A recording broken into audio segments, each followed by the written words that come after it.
Mungkin karena waktu sudah lewat ya 10 menit ya teman-teman ya, dari jadwal yang sudah kita tentukan. Mungkin kita sebaiknya langsung mulai ya teman-teman. Oke, Assalamualaikum warahmatullahi wabarakatuh.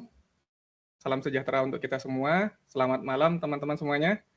Apa kabar yang hadir di sini? Oh, suara belum terdengar. Sebentar.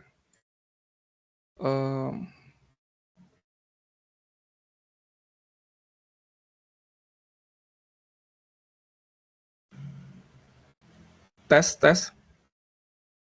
Suaranya sudah terdengar Bapak Ibu? Tes. Oh, ada ya? Oke, berarti aman ya Bapak Ibu ya? Oh, oke. Oke, baik. Oh iya, tadi soalnya ada yang bilang suaranya nggak terdengar, jadi saya jeda dulu. Oke, Pak. Baik, saya ulang lagi ya. Oke, selamat malam semuanya. Assalamualaikum warahmatullahi wabarakatuh. Apa kabar Bapak Ibu semua yang hadir pada acara malam hari ini? Semuanya sehat? Luar biasa ya. Bagaimana kabar Portonya? Semoga sesuai dengan kabar kita hari ini ya. Semoga kabar Porto juga dalam keadaan sehat-sehat ya. Oke. Nah, Bapak Ibu, kita tahu bahwa apa yang terjadi pada market akhir-akhir ini kan cukup membuat keresahan ya Bapak Ibu ya. Dimana kalau kita sedikit membahas mengenai apa yang terjadi pada market, kalau kita tahu indeks harga saham gabungan atau IHSG kita itu mengalami peak ya, kalau kita boleh ulas sedikit ya, kita tarik ke belakang historinya, mengalami peak atau puncaknya itu sekitar di bulan Januari ya, tepatnya di tanggal 20 di harga 9.134-an ya Bapak Ibu ya, gitu. Nah, ini sempat saya buat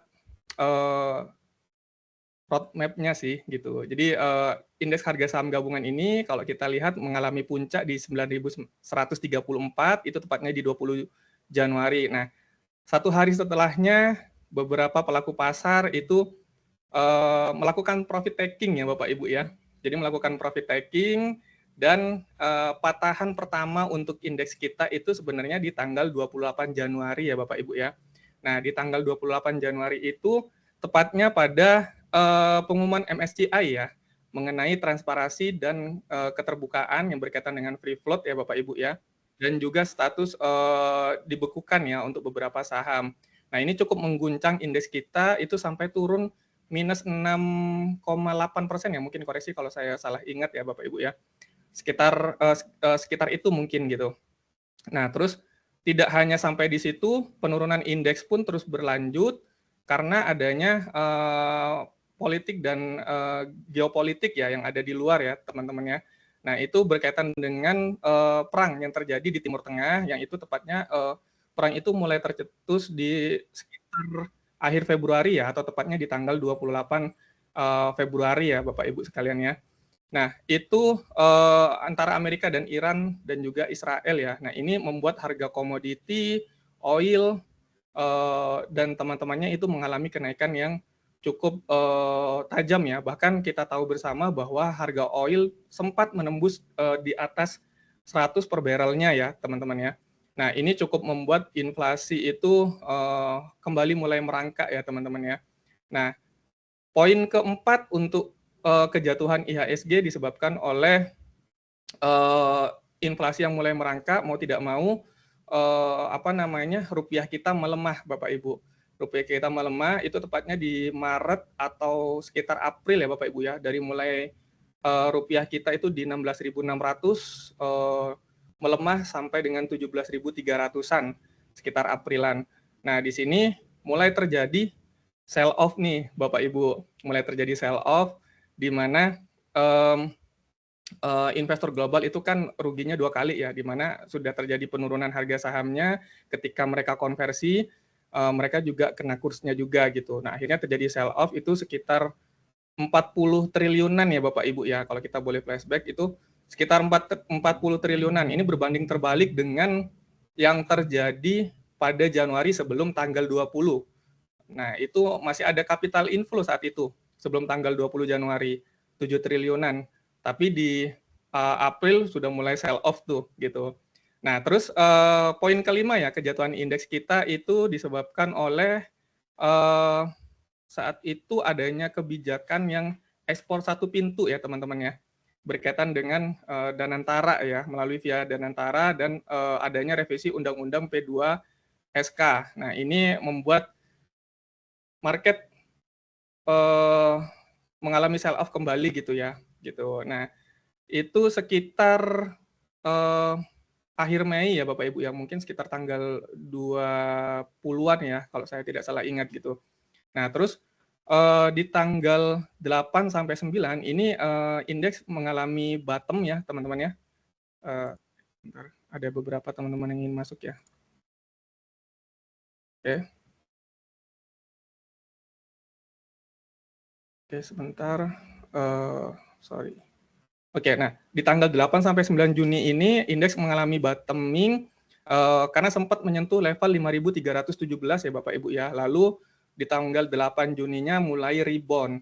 Nah, sampai dengan saat ini. Walaupun sempat indeks itu menembus level 6.000 ya, level psikologisnya, bahkan di atas itu. Nah, tapi hari ini kembali indeks itu ditutup di sekitar melemah ya 1,7%. Kembali lagi di bawah level psikologis di bawah 6 ribuan ya teman-teman. Nah, kejatuhan indeks secara beruntun ya dari mulai Januari sampai dengan di bulan Juni ini tentunya membuat investor, terutama Bapak Ibu selaku investor di pasar modal mengalami kebingungan ya, kecemasan, kepanikan, mungkin juga mulai hilang arah gitu kan. Terlebih pasti bingung sekali harus seperti apa bersikap sebagai seorang investor. Kebayang nggak kira-kira seandainya historical IHSG tadi yang saya ceritakan itu sampai dengan detik ini mungkin sudah turun sekitar 30%-an mungkin ya indeks kita, dan tentunya itu menyeret harga saham-saham yang ada di bursa kita. Nah, kebayang nggak kalau semisal itu terjadi pada porto kita Bapak Ibu, tentunya pasti berdarah-darah juga gitu. Tapi tenang saja, Bapak Ibu juga tidak sendiri. Semua orang pun termasuk saya juga mengalaminya gitu. Jadi kita sama-sama nih. Oke, sebentar. Oke. Wah, ini masih banyak yang masuk ya. Oke. Nah, kondisi indeks itu kan memunculkan kekhawatiran ya bagi kita. Nah, sebagai pelaku pasar kita juga bingung nih. Kita harus bertindak seperti apa, harus bagaimana. Ibaratnya kayak gini. Misal kalau kita sebagai pelaku pasar kita masuk kepada suatu swalayan ya Bapak Ibu ya. Ketika kita ada di satu toko atau swalayan, ketika kita tidak mempersiapkan catatan atau daftar atau list barang-barang yang ingin kita beli, tentunya kita akan kebingungan Bapak Ibu. Kita akan kebingungan kira-kira barang-barang apa saja yang bakal kita beli yang akan kita masukkan ke keranjang belanjaan kita gitu. Nah, tapi seandainya kita dari awal sudah menentukan daftar atau list yang kita punya, tentunya ketika kita sudah berada di rak toko swalayan tersebut, tentunya kita lebih mudah memilih ribuan barang-barang yang tersedia dengan mudah ya Bapak Ibu ya. Nah, ini yang terjadi ini yang kita coba ulas dalam pertemuan webinar malam ini.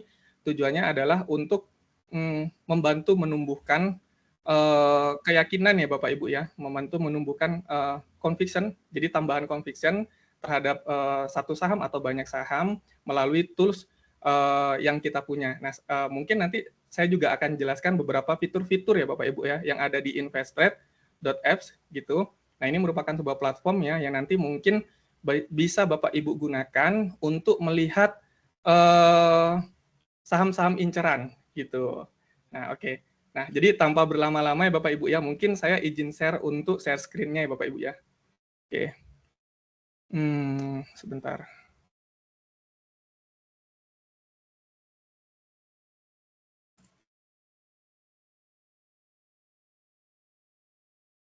Oke. Saya sudah share screen, kira-kira di layar Bapak Ibu sekalian muncul ya untuk PowerPoint-nya ya?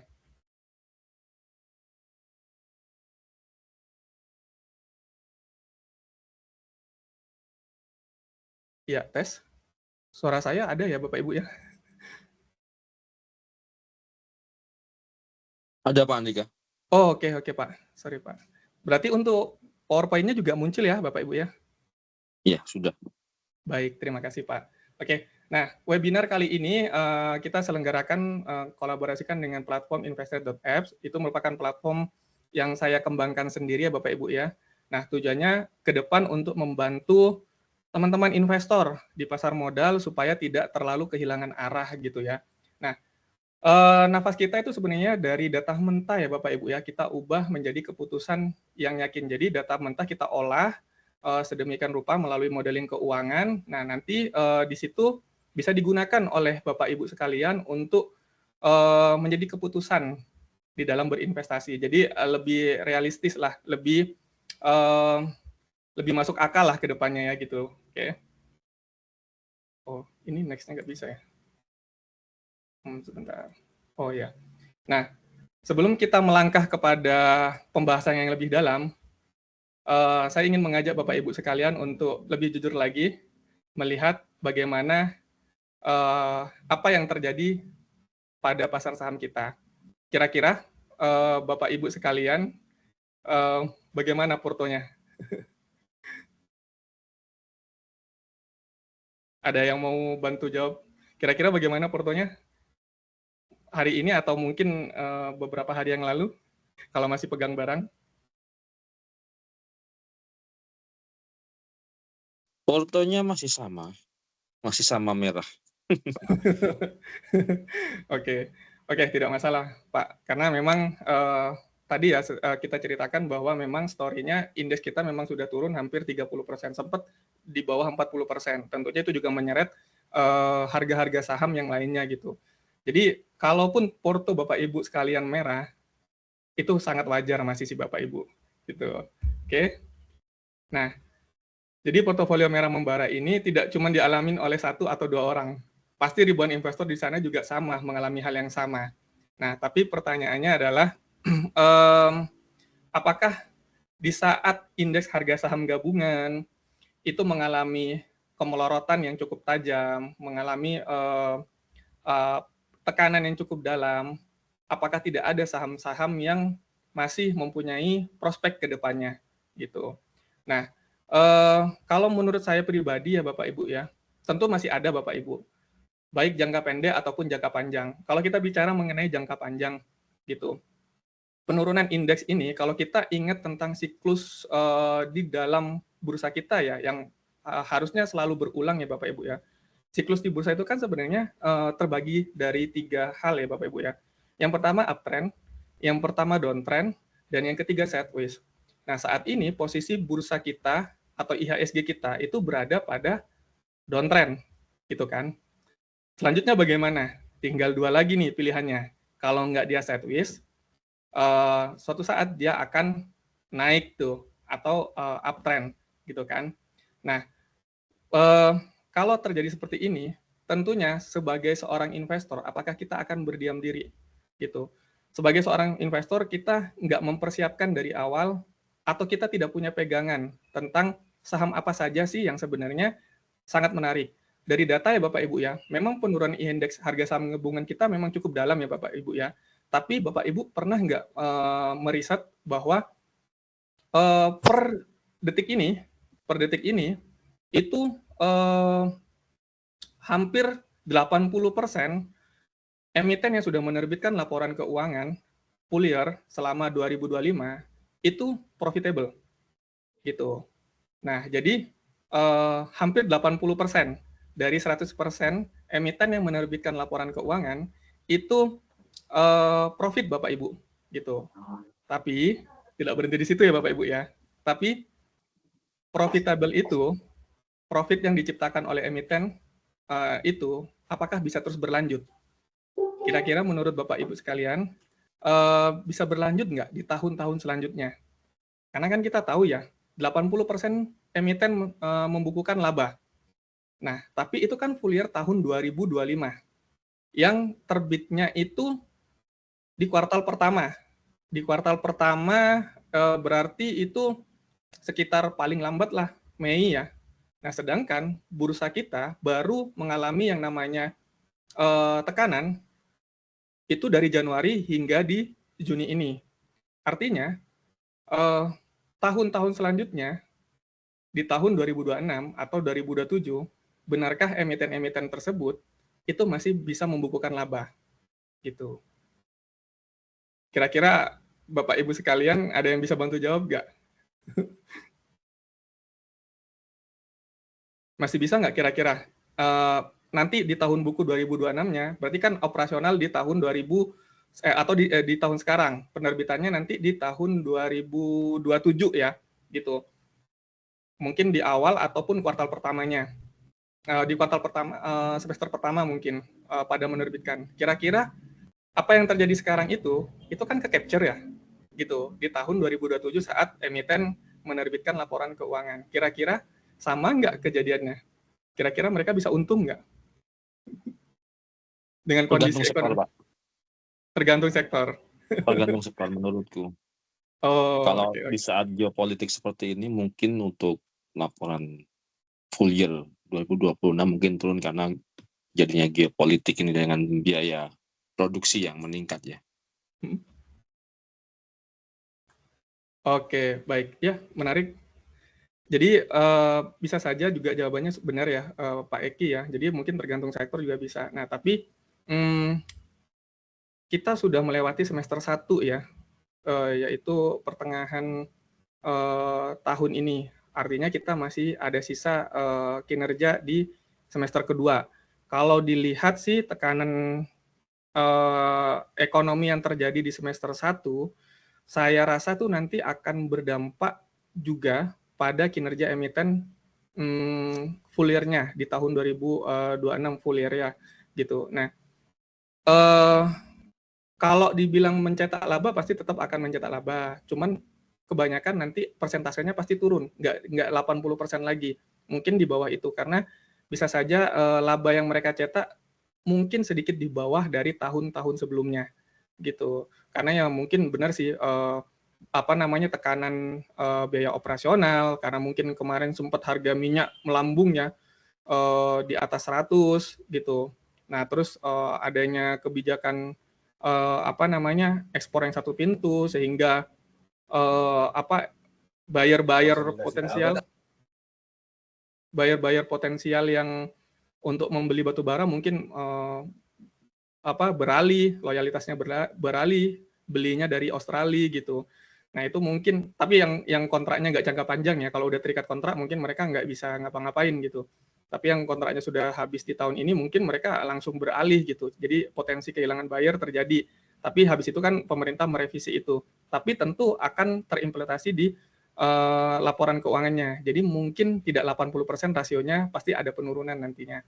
Keadaan itu di tahun 2026. Dan mungkin bisa berlanjut ke tahun 2027-nya. Jadi yang diwaspadai sebenarnya tahun-tahun selanjutnya sih, atau tahun depan gitu. Oke. Nah, penurunan yang terjadi itu kan sebenarnya bukan karena kinerjanya. Bukan karena kinerjanya. Kita tahu bahwa kinerjanya sih 80% masih banyak yang mencetak laba gitu. Tapi marketnya tetap turun, harga sahamnya juga tetap turun gitu. Yang terjadi itu sebenarnya karena memang penurunan kepercayaan sih, kepercayaan investor, terutama dengan kebijakan-kebijakan yang terjadi di pemerintah kita ya gitu. Jadi karena adanya kebijakan-kebijakan yang mungkin tidak pro investor, jadi investor pada kabur semua gitu. Oke. Nah, kita lanjut kembali kepada slide ya, Bapak Ibu ya.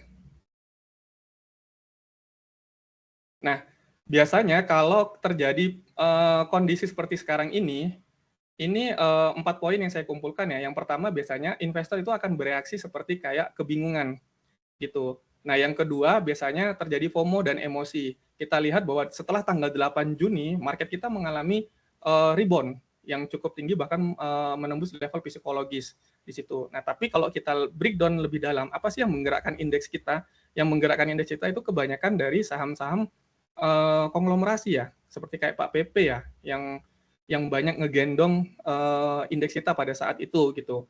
Nah, terjadilah FOMO gitu.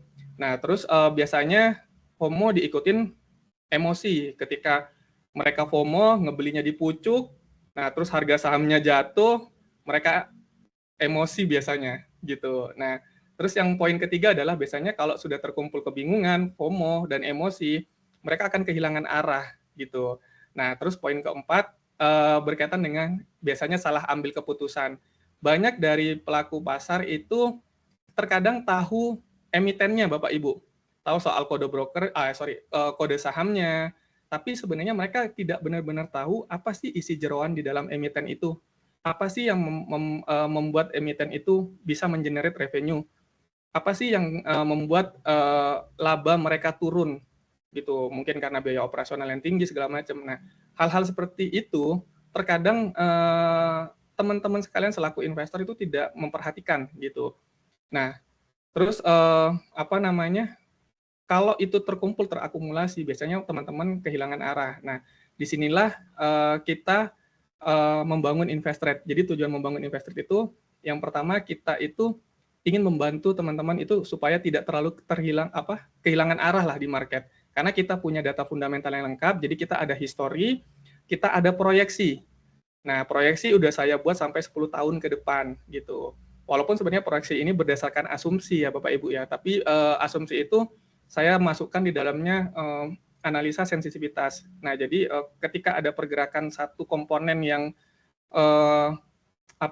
mempengaruhi kinerja, yang mempengaruhi revenue dari emiten, itu biasanya nanti asumsinya nggak terlalu lebar lah gitu. Nah, ini kita buat dari sumber resmi ya Bapak Ibu ya. Ya, Bapak Ibu tahu lah sumber resminya dari mana gitu selaku investor ya. Nah, terus investor itu kita bangun juga di dalamnya ada valuasi dan nilai wajar. Nah, kita menggunakan valuasi yang pendekatannya lebih ke DCF. Nah, kalau mungkin Bapak Ibu sekalian tahu, DCF itu discounted free cash flow gitu. Jadi cash di masa depan yang kita diskon kita kinikan sekarang gitu. Nah, di sini juga ada margin of safety. Jadi mungkin Bapak Ibu juga pasti tahu lah MOS ya, biasanya yang sering banyak orang tahu tentang MOS ya. Nah, terus ada juga potensial upset. Nah, poin ketiga kita juga ada yang namanya screener cerdas.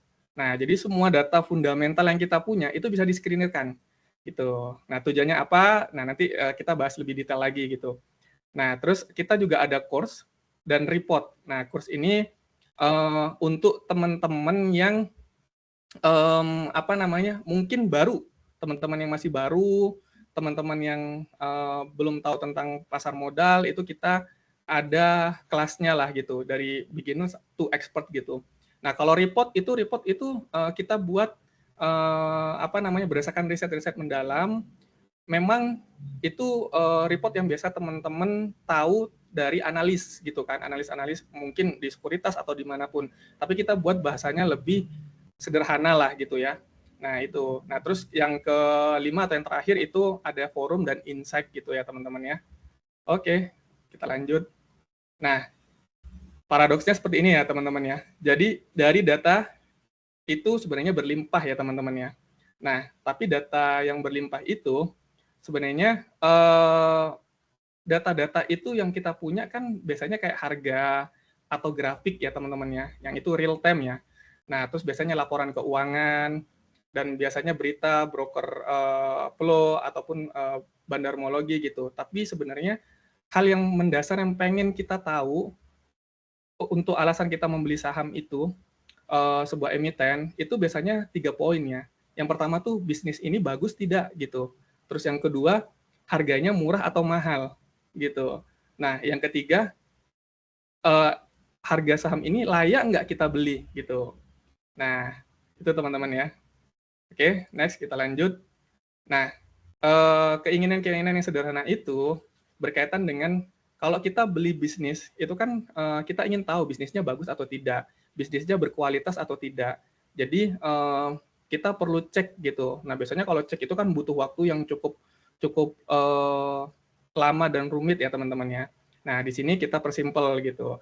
Nah terus poin kedua biasanya kita ingin beli itu sebenarnya nilai pasarnya atau nilai yang tertera di di market itu di bawah nilai wajarnya gitu, sehingga itu ada margin of safety sehingga mempunyai ibaratnya kayak bantalan ya teman-teman ya. Kalau seumpama kita beli dengan diskon yang cukup lebar, walaupun dia turun nantinya, ada kemungkinan dia masih balik di atas nilai wajarnya. Nah, nanti di situ peluang investor itu mendapatkan opportunity atau capital gain lah dari apa yang diinvestasikannya. Nah, itu. Nah, poin ketiga ini berkaitan dengan compounding. Jadi, compounding ini bunga berbunga, di mana kekayaan itu bisa bertumbuh seiring dengan kinerja emiten yang terus bertumbuh ya, teman-teman ya. Gitu. Nah, terus, bentar. Kita lanjut mengenai poin keempat. Nah, kalau kita membeli saham kan sebenarnya kita ingin tenang ya. Jadi kita beli dan kita bisa tidur nyenyak. Jadi nggak mikir bahwa besok kira-kira bagaimana, besok bakal naik nggak atau bakal turun, besok volatilitasnya tinggi nggak, tiba-tiba anjlok segala macam gitu. Nah, itu penting investor ketahui ya. Nah, terus yang kelima ini berkaitan dengan kemandirian teman-teman. Jadi nanti di platform Investrade itu teman-teman tuh bahkan bisa menganalisa sendiri gitu, menganalisa sendiri, kita transparan kok. Jadi teman-teman bisa bebas menganalisa tanpa takut ketahuan sama kanan kirinya. Jadi itu terpisah sudah teman-teman gitu. Nah, terus yang keenam itu bisa dilakukan berulang, sistem berulang gitu. Nah, itu kita sediakan semuanya nanti gitu ya teman-teman ya. Nah, jadi ini adalah filosofi dari Investrade ya. Jadi data mentah kita olah yang menjadi gap yang tadinya antara data mentah ke keputusan itu kan sebenarnya jembatannya yang hilang ya teman-teman ya. Nah, disinilah Investrade hadir. Jadi penyambung antara data mentah lalu Investrade baru ke keputusan. Jadi teman-teman memutuskan berdasarkan apa yang teman-teman dapatkan di Investrade nantinya gitu. Oke. Nah, ini berkaitan dengan ketika teman-teman membeli sebuah saham ya. Jadi apa yang teman-teman bayarkan itu harga itu kan sesuatu yang teman-teman bayar. Kalau nilai itu kan sesuatu yang ada gitu kan. Nah, ini juga banyak disebutkan oleh investor kawakan ya, kalau teman-teman tahu Warren Buffett ya. Nah, di layar teman-teman itu kan ada bagan ya, di mana ada dua line. Yang pertama itu warnanya hijau, itu berkaitan dengan nilai intrinsik. Nah, yang garis putus-putus berwarna hitam itu merupakan harga pasar. Harga pasar itu bisa berfluktuatif. Kalau nilai wajar, kalau selama kinerjanya dari kuartalan atau per tahunnya itu tidak terlalu drop ya, harusnya nilai wajar itu tidak turun signifikan gitu. Harga pasar boleh berfluktuatif, tapi dalam jangka panjang harga saham itu akan mencerminkan nilai wajarnya ya teman-teman ya, gitu. Nah, oke.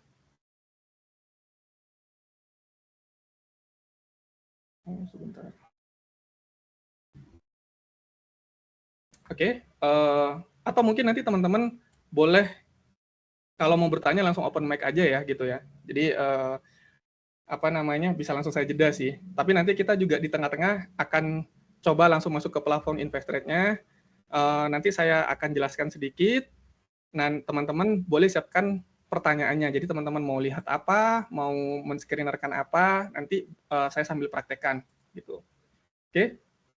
Nah, masuk ke bagian kedua ya teman-teman, tentang perkenalan Investrade.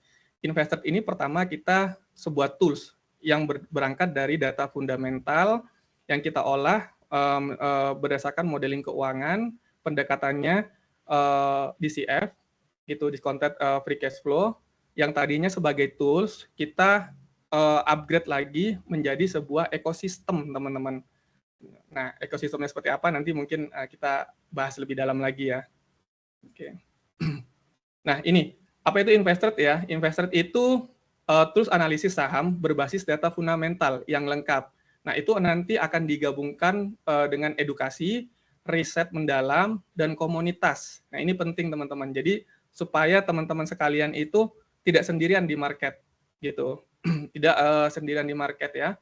Nah, kenapa Investrade lahir? Nah, ini sebenarnya datang dari keresahan yang mungkin teman-teman di sana rasakan, begitupun juga dengan saya rasakan. Nah, kalau platform yang ada itu kan sebenarnya memberikan data mentah ya teman-teman ya, atau data yang berlimpah, tapi biasanya berhenti di situ. Jadi nggak benar-benar membantu memberikan keputusan yang yakin gitu. Nah, sementara gap yang terjadi kalau teman-teman lihat analis institusional ya atau insti ya, itu biasanya kan terlalu rumit ya teman-teman ya, terlalu rumit dan biasanya tertutup gitu. Nah, kita buka nanti teman-teman. Oke. Nah, filosofi kami itu kan sebenarnya jangan beri investor data mentah, beri keputusan yang bisa dipercaya, buy on data ya teman-teman ya. Jadi nanti ada data yang nanti kita juga olah berdasarkan skor. Nah, itu nanti setiap emiten tuh ada skornya juga. Kalau nanti teman-teman mau lihat apakah emiten ini bisnisnya bagus, nah itu nanti ada skornya. Nanti kalau memang masih ada waktu, saya jelaskan ya nanti teman-teman ya. Nah, itu juga nanti berkaitan dengan metode institusional, itu kita juga kita hadirkan di dalam Investrade gitu teman-teman. Nah, sehingga nanti kita itu memberdayakan, bukan kayak menyuapin terus teman-teman gitu, oke? Nah, ini adalah bagian terpenting ya teman-teman, 3 pilar inti yang menjadi fondasi dari Investrade ya. Yang pertama ada financial modeling gitu. Oke. Oke. Ada financial modeling. Nah, yang kedua valuasi dan yang ketiga screener cerdas ya. Oke. Nah, ini kalau teman-teman lihat di layar ya, itu terbagi dua. Yang sebelah kanan itu adalah tampilan untuk financial modeling gitu. Nah, nanti teman-teman bisa coba. Nah, di sini saya coba jelaskan. Nah, ini tampilan yang teman-teman lihat itu financial modeling itu terbagi dua ya, ada data historical, ada data proyeksi. Nah, data historical itu biasanya di tahunnya ada tulisan A atau annual. Aktual. Nah, untuk yang forecast itu saya bubuhin di tahunnya itu ada F-nya. Nah, jadi untuk membedakan teman-teman supaya tidak bingung. Nah, di sini kita susun itu berdasarkan laporan keuangan, tapi kita olahnya lebih lengkap lagi teman-teman. Termasuk catatan kaki atau catatan kakinya itu kita juga ada di dalam sini gitu. Nah, terus ini modeling keuangan kita buat itu konsisten. Jadi semua emiten sama. Kalau bentukannya seperti ini ya udah begini semua gitu. Jadi teman-teman tuh nggak bingung gitu loh. Nggak terjadi kebingungan gitu. Nah, jadi kalau seperti kita melakukannya konsisten, nanti mau dibandingkan apple to apple-nya tuh mudah nanti teman-teman. Oke. Nah, terus kita olah berdasarkan sumber resmi ya teman-teman ya. Biasanya dari laporan namanya laporan tahunan atau annual report-nya, atau enggak keterbukaan informasi yang dikirimkan. Nah, jadi ribuan angka yang ada itu kita olah semuanya jadi satu di platform Investrade ini ya teman-teman ya. Gitu. Nah, pilar yang kedua ini berkaitan dengan valuasi. Gitu. Nah, ini yang berkaitan yang selalu sering ditanyakan oleh teman-teman. Biasanya pertanyaan sulit tuh. Berapa sih nilai wajar saham ini? Berapa sih nilai wajar saham A gitu. Nah, jadi teman-teman nggak usah perlu bertanya, tinggal teman-teman buka platform Investrade, teman-teman lihat berapa sih nilai wajarnya gitu. Oke. Nah, di situ juga teman-teman nanti bisa membandingkan. Contohnya saham A dengan saham B. Nah, kita sediakan sampai dengan 5 emiten untuk diperbandingkan. Tidak hanya itu, teman-teman juga bisa men-screeningkan nanti. Contohnya, kalau teman-teman ingin melihat margin of safety yang paling gede yang mana nih? Gitu. Nah, nanti akan keluar teman-teman. Gitu, oke. Oke, next.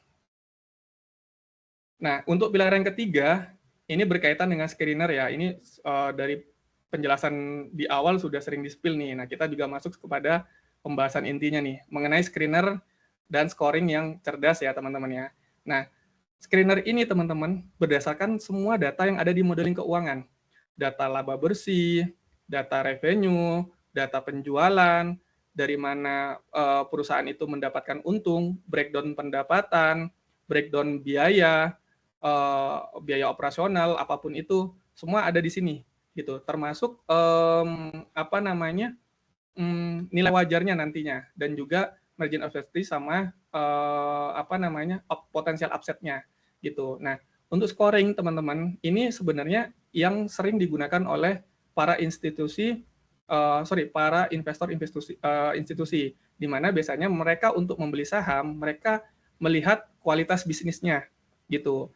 Terus yang kedua, setelah tahu tentang kualitas bisnis, mereka itu biasanya melihat juga tentang apakah saham yang akan mereka beli harganya masih murah nggak gitu. Nah, terus yang ketiga, biasanya kalau dana-dana gede ya teman-teman, investor institusi, fund-fund manager, atau fund-fund asing, ataupun investor asing, mereka kan dananya gede ya teman-teman ya, dana kelolanya gede. Nah, mereka biasanya masuk ke saham itu kan pengennya tuh dikoleksi jangka panjang gitu kan. Nah, itu juga kita hadirkan di dalam scoring namanya co-founder score gitu ya. Nah, uniknya, semua yang kita bicarakan tadi, teman-teman, itu ada di dalam satu ruang kerja bernama investrate.apps. Tampilannya seperti ini, teman-teman. Gitu. Dan setiap fitur yang ada itu saling terkoneksi, saling terconnecting gitu. Nah, jadi memungkinkan teman-teman itu mendapatkan wawasan lebih lah terhadap suatu saham ataupun saham inceran teman-teman sekalian. Jadi nggak mudah kebanting-banting dengan yang namanya FOMO gitu. Oke. Nah, selain itu ya sebenarnya kami juga membangun flow yang cukup cantik ya teman-teman ya, gitu. Maksudnya seperti apa? Jadi seandainya teman-teman menemukan yang namanya saham bagus. Jadi teman-teman men-screening ya. Nanti mungkin saya akan ajarkan bagaimana dan ke depan kita kan akan terus berkomunikasi ya teman-teman ya. Mungkin teman-teman ingin tahu data apa saja sih yang ada di Investrade sehingga teman-teman tuh mudah untuk memasukkan screenernya gitu.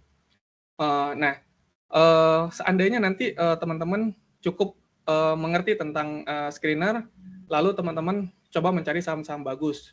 Bisa dikatakan mungkin yang saham yang pertumbuhan growth-nya di atas berapa atau berapa gitu. Mungkin teman-teman ada titik penentuan tertentu gitu ya.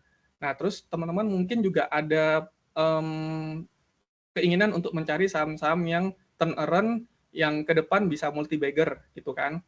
Nah, terus kalau seandainya teman-teman juga ingin menemukan saham-saham growth ya tadi ya, termasuk saham-saham bagus. Nah, itu semuanya bisa teman-teman screenerkan di fitur screener. Nah, kalau teman-teman ingin berbagi dengan teman-teman yang lain, kita sediakan namanya komunitas Alpha Hub. Alpha Hub ini sebenarnya adalah Discord ya teman-teman ya. Discord atau mungkin kayak Telegram yang seperti kita umumnya di grup ya gitu kan, di grup Telegram. Tapi Alpha Hub ini bawaan kita sendiri. Jadi Discord yang bawaan kita sendiri gitu. Nah, jadi ya teman-teman kalau mau membaginya di situ, mangga silakan. Kalaupun teman-teman tidak ingin membaginya, mau teman-teman keep sendiri itu tidak masalah gitu. Nah, tapi kita dalam hal ini Investrade itu membangun flow cantik ya teman-teman. Jadi setiap nantinya kita dengan metode yang kita punya, dengan disiplin keilmuan yang kita ada, terus kita menemukan ya admin menemukan sebuah saham yang bagus atau sebuah saham yang turn around. Nah, itu nanti akan kita buatkan follow up-nya itu di Discord yang kita miliki, yaitu namanya Alpha Hub ya. Nah, itu nanti tidak akan pernah dihapus, tidak akan pernah diubah, selama tidak ada perubahan yang signifikan. Nah, jadi setransparan mungkin nanti akan kita infokan. Nah, jadi teman-teman tuh bisa lihat informasinya di situ. Kenapa sih kok saham ini disarankan? Kenapa sih ini gini-gini? Gitu. Nanti teman-teman tuh bisa benar-benar ngelihat secara transparan lah gitu. Nah, jadi flow ini yang kita bikin ini itu supaya membantu teman-teman sekalian itu tidak kehilangan arah. Kalau teman-teman lihat antara mau belok ke kanan sama mau belok ke kiri, teman-teman nggak bisa buat keputusan tuh. Nah, kita bantu di sini. Sehingga teman-teman nanti bisa menemukan pintu keluar dan bisa mendapatkan saham-saham yang mungkin layak lah untuk teman-teman koleksi gitu ya. Oke, next. Nah, ini berkaitan dengan scoring ya, yang biasanya sering digunakan oleh investor institusi ya. Nah, cara pembacaannya seperti ini ya teman-teman ya. Jadi kalau saya sendiri kan menyediakan 3 ya, kami menyediakan 3 untuk scoringnya. Yang pertama itu berdasarkan quality score, ini menilai apakah bisnisnya bagus atau tidak. Ini semacam shortcut teman-teman. Tapi kalau seandainya teman-teman ingin membedahnya langsung, teman-teman lihat di di fitur finansial gitu. Maksudnya di invest rate itu teman-teman bisa lihat kalau ingin membreakdown-nya langsung. Tapi kalau ingin teman-teman menggunakan jalan pintas, langsung di-screenerkan aja di fitur screener. Nah, jadi tinggal diketik aja quality score. Nah, masukkan logiknya, apakah lebih besar atau ini lebih kecil atau sama dengan. Nah, nanti akan muncul. Nah, itu nanti bisa diperbandingkan. Jadi, quality score itu kalau misal 88 seperti yang tertera di layar teman-teman semua ya, 88 berbanding 100. Artinya apa? Bisnisnya sangat berkualitas. Emiten tersebut mencetak selalu dalam 5 tahun mencetak profitable yang tinggi. Apakah melulu soal penilaian quality score itu berdasarkan itu? Enggak. Sebenarnya ada 11 kriteria yang saya masukkan di situ perhitungannya. Cuman saya nggak bisa breakdown di sini, gitu ya teman-teman ya. Nah, tapi intinya ini adalah shortcut yang teman-teman bisa gunakan nantinya. Itu. Nah, terus, sorry sebentar. Oke. Nah, terus yang kedua, ini berkaitan dengan valuation score, di mana apakah harganya masih masuk akal atau harganya masih murah. Nah, kalau di atas 70, 70 sampai dengan di atasnya mendekati 100, itu artinya apa namanya? Harganya harga sebuah emiten itu cukup murah atau masih masuk akal gitu. Nah, karena salah satu skor yang kita masukkan adalah margin of safety di dalamnya. Jadi ada 7 kriteria yang kita masukkan di dalam perhitungan valuation score ini gitu. Nah, terus yang sekarang berkaitan dengan co-founder score. Jadi supaya apakah saham ini masih layak nggak sih disimpan dalam jangka waktu panjang gitu. Nah, ini kalau perhitungannya untuk co-founder ini sebenarnya 60% kita ambil dari quality score, 40%-nya kita ambil dari valuation. Nah, pertanyaannya loh, kenapa kok lebih tinggi quality score? Karena kita beranggapan, kita yakin bahwa bisnis yang berkualitas itu layak untuk kita simpan dalam jangka waktu panjang gitu. Nah, itu yang biasa saya lakukan di beberapa emiten yang lalu gitu, yang mungkin sempat saya dapatkan beberapa yang multi bagger teman-teman gitu. Nah, jadi apa namanya, berdasarkan experience, berdasarkan pengalaman, saya taruhlah di aplikasi ini gitu teman-teman. Oke. Oke. Nah, tadi kita berbicara tentang Investrade itu bukan lagi sekedar tools ya teman-teman ya, melainkan sebuah ekosistem gitu. Nah, kenapa seperti itu? Karena kalau tools itu kan cuman alat bantu doang ya teman-teman ya. Tapi kalau Investrade itu di dalamnya sudah ada course atau apa namanya, akademi ya. Jadi ibaratnya kayak teman-teman yang benar-benar buta atau awam atau baru masuk ke dunia pasar modal, di situ bisa belajar. Nah, di situ materinya ada apa namanya? Ada materi yang sifatnya tuh bentuknya PDF, ada yang video nanti teman-teman gitu. Nah, terus yang kedua itu di dalam course tersebut juga berisi report teman-teman. Nah, report ini kita buat seperti analis di sekuritas-sekuritas gitu. Nah, riset ini kita sebutnya riset report ya teman-teman ya. Nah, itu bentuknya PDF. Nah, terkadang riset report itu memberikan guidance atau petunjuk kepada kita selaku investor, hal-hal yang mungkin kita tidak temukan di laporan keuangan, di angka-angka yang ada di finansial, ataupun hal-hal yang tadi kita screenerkan. Nah, report riset ini itu terkadang ada sesuatu yang mungkin kayak emiten tersebut melakukan akuisisi atau mungkin guidance atau petunjuk berkaitan dengan emiten batu bara mendapat perpanjangan IUP, izin usaha pertambangan, mungkin selama 10 tahun atau 20 tahun lagi. Artinya memang ke depan masih bisa hidup nih, masih bisa beroperasional gitu. Jadi hal-hal seperti itu kan tidak ditemukan di angka-angka yang tadi kita jelaskan teman-teman. Nah, disinilah report itu berperan. Nah, teman-teman juga bisa akses di situ nantinya.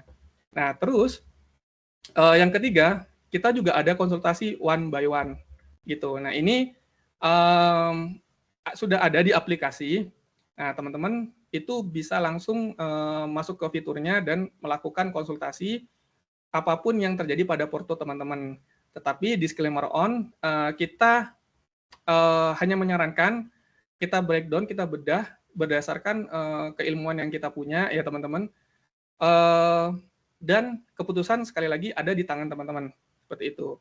Tapi tentunya kita akan riset lebih dalam terkait hal tersebut, sehingga nanti saran yang kita berikan itu tidak ngasal teman-teman, gitu. Oke. Nah, tapi untuk konsultasi one by one ini, sifatnya itu nanti kita scoring juga lah teman-teman gitu, karena saya khawatirnya yang minta konsultasi banyak. Jadi waktunya juga habis jatuhnya nanti. Nah, kita lihat berdasarkan ibarat kalau penyakitnya ya teman-teman, yang paling kronis dulu, yang nanti kita akan dahulukan gitu. Oke. Nah, terus yang keempat berkaitan dengan komunitas. Nah, ini penting ya teman-teman ya, supaya teman-teman semua tidak merasa sendirian di pasar modal. Jadi kita bisa saling berbagi di situ, kita ada ide apa, kita ada informasi apa, terus kita ada petunjuk apa, boleh bebas teman-teman, asalkan jangan sarah ya, ataupun asalkan jangan pornografi atau apapun itu tidak kita kick, cuman langsung kita hapus gitu. Kita ingin tetap menjaga suasana yang enak ya teman-teman ya di dalam platform ya gitu. Oke. Nah, terus yang kelima ini berkaitan dengan rekomendasi dan insight ya teman-teman ya. Nah, itu nanti adanya di Alpha Hub teman-teman gitu. Nah, terus yang keenam juga follow up, itu teman-teman juga nanti bisa langsung lihat di fitur Alpha Hub gitu ya. Oke. Oke, nah kita masuk kepada kenapa sih investor itu berbeda gitu. Kalau platform lainnya pada umumnya, biasanya mereka berhenti di data mentah, teman-teman. Biasanya juga data mentah itu ketika teman-teman baca, biasanya teman-teman bingung, untuk memutuskannya bingung. Nah, terkadang tuh juga toolsnya juga tanpa edukasi. Nah, disinilah perbedaan invest rate. Jadi data diolah jadi keputusan yang bisa terukur dan memberikan keputusan untuk investasi ke depan seperti apa, teman-teman. Nah, kita juga ada skor jelas ya, yang mungkin teman-teman juga nggak bisa dapatkan di tempat lain. Untuk saat ini belum ada di tempat lain, gitu. Yang berkaitan dengan quality score, valuation score, co-founder score, gitu. Nah, terus kita juga bukan cuma tools ya, kita juga ada edukasi, kita ada riset report. Nah, terus kita juga ke depan ada namanya stockholder. Stockholder ini sebenarnya broker summary yang kita olah, tujuannya kita untuk mengetahui tentang analisa transaksinya, kepentingannya seperti apa, apakah masih ada kepentingan atau enggak di saham tersebut. Nah, itu nanti teman-teman bisa dapatkan di fitur stockholder namanya, gitu. Nah, terus metode yang kita gunakan transparan. Jadi teman-teman bisa lihat, jadi apa yang saya lakukan, teman-teman juga bisa lakukan. Maksudnya teman-teman nggak bisa lihat apa yang saya lakukan, gitu. Tapi semua yang tertera di InvestRate, itu datanya ada semua. Dan teman-teman bisa lihat sama, seperti yang saya lihat, gitu. Ataupun teman-teman lain lihat, gitu. Nah, terus kita juga ada program ke depan itu ada program yang dari beginner to expert. Kita juga nanti akan ada kelas online tiap bulan. Sekarang ini masih kelas online tiap bulan ya teman-teman ya, untuk nge-follow mengenai riset report supaya nanti teman-teman tahu tentang perkembangan emiten gitu ya. Nah, terus yang terakhir kita ada yang namanya komunitas yang saling bertumbuh ke depan. Oke. Nah, sebelum kita masuk ke demo platform nih, kira-kira ada yang mau ditanyakan nggak teman-teman? Supaya saya juga ingin berinteraksi nih dengan teman-teman nih.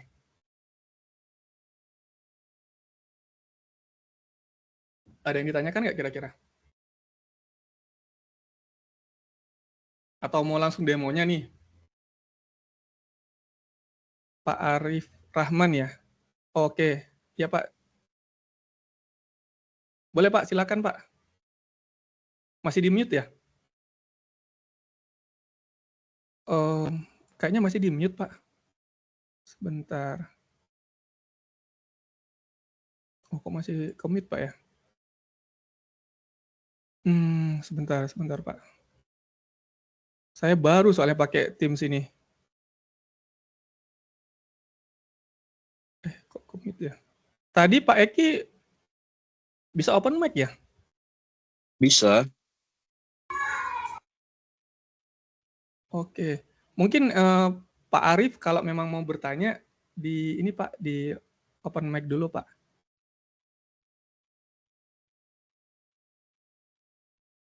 Oh, nggak ada suara ya?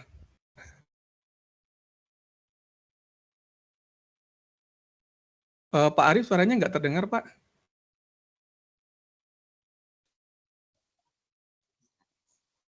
Diklik mikrofonnya, mungkin mikrofonnya nggak diklik sama dia. Iya, Pak Andreas. Tapi di sini sudah kebuka sih mikrofonnya Pak Arif sih.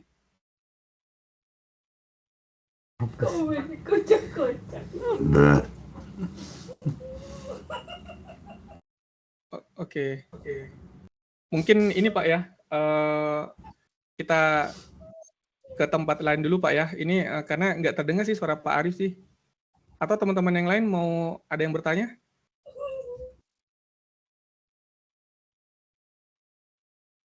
Ini di sini sudah terbuka sebenarnya sih. Bentar. Oh. Oke. Kita masuk ke demo platform, Pak. Oh ya, oke, siap-siap.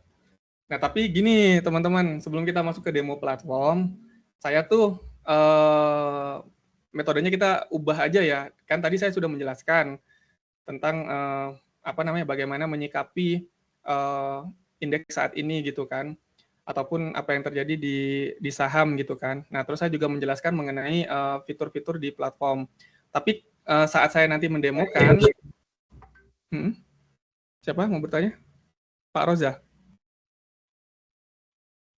Oh, oke.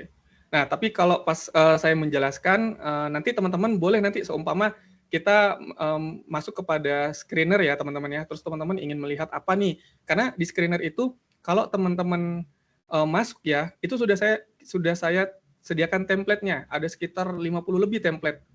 Nah, tapi teman-teman bisa bangun sendiri. Logiknya teman-teman bisa bangun sendiri. Nah, cuman kalau memang teman-teman mau menggunakan template yang ada, itu bisa aja gitu. Nah, kalau teman-teman mau bangun sendiri dan teman-teman tidak ingin sharing, tidak ingin ketahuan nih, teman-teman simpan bisa, tapi nanti itu cuman bisa masuk dan bisa dilihat oleh teman sendiri. Kalian sendiri. Nggak bisa dilihat oleh saya pun nggak bisa ngelihat gitu. Kecuali nanti ada tombol yang bisa di-sharingkan. Nah, kalau itu diklik, maka semua bisa lihat gitu. Oke. Oh, Pak Arif terbuka masih ya. Oke, mungkin kita langsung masuk ke ininya Pak ya. Atau nanti mungkin di grup Pak ya kalau memang ada yang mau ditanyakan. Soalnya kayaknya kendalanya di mic-nya Pak ya. Di mic-nya ya. Emang ini agak nge-lag ya si aplikasi tim ini ya. Oh gitu ya Pak ya. Agak nge-lag. Harusnya sih antara kalau nge-lag sih kayaknya antara ini ya Pak ya. Lebih ke apa itu namanya? Signal ya Pak ya. Lebih ke signal biasanya.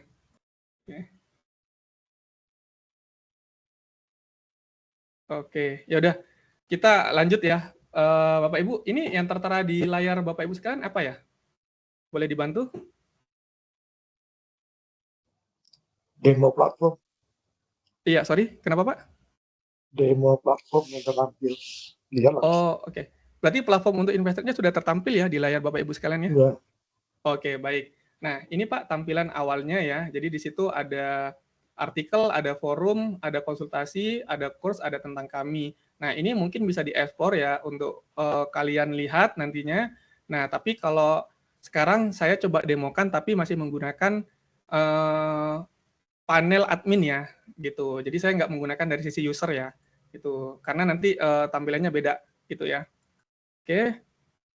Nah, ini Bapak Ibu nanti seperti ini tampilannya. Nanti ada finance, ada valuation, ada screener, ada report dan forum. Nah, holder stock ini baru kebuka nanti bulan depan. Saat ini yang kita akan naikkan ke production itu berkaitan dengan Alpha Hub gitu. Nah, nanti ke depan juga banyak pengembangan nih. Jadi saya minta doanya dari Bapak Ibu sekalian juga ya. Oke, kita mulai dari demo untuk finance ya, atau fitur finansial gitu ya. Oke. Nah, jadi ini kita contohkan aja ya, pakai BBCA katakanlah gitu. Nah, jadi fitur finance-nya seperti ini Bapak Ibu ya. Nah, ini adalah fitur finance. Di sini ada informasi lengkap tentang kas-nya, growth-nya seperti apa, segala macam. Ini lengkap ya Bapak Ibu ya. Lengkap ya pada umumnya seperti yang Bapak Ibu dapatkan di tempat lain gitu. Nah, yang berbeda adalah tapi jadi seed type yang ada ini tergantung dari sektornya Bapak Ibu. Jadi saham itu masuknya ke sektor mana gitu. Semisal saham itu di luar perbankan, itu biasanya mereka berhubungan dengan sales. Tapi kalau perbankan itu berkaitan dengan kayak adanya net interest income, adanya loan and NPL gitu. Nah, ini berbeda. Jadi perbankan itu berbeda dengan sektor lainnya. Tapi Bapak Ibu bisa lihat gitu. Nah, kalau kita contohkan BCA nih. Contohnya kita mau lihat apa nih di BCA? Mau lihat ini enggak kira-kira? Bisnis core-nya apa? Dia mengenerate revenue-nya dari mana? Gitu ya. Oke. Berarti kita masuk ke loan and NPL gitu. Jadi pinjaman dan kredit macetnya gitu. Nah, jadi ternyata BCA itu kredit atau penggerak dari bisnisnya mereka, core bisnisnya itu dari kredit yang diberikan untuk modal kerja, investasi, konsumsi, kartu kredit, pinjaman karyawan, ya ini sih sebenarnya. Tapi berbeda dengan BRI. Kalau BRI itu justru dia segmentasinya mainnya di mikro. Gitu. Mainnya di mikro yang terbesar. Ada mikro, ada retail, ada corporate gitu. Nah, kalau Bapak Ibu lihat di tahun 2020 itu kreditnya luar biasa ya, total loans-nya ya. Hampir 943 triliun. 943 triliun, hampir 1000 triliun nih. Gitu. Tapi kan ini kredit yang diberikan. Nah, kalau Bapak Ibu mau lihat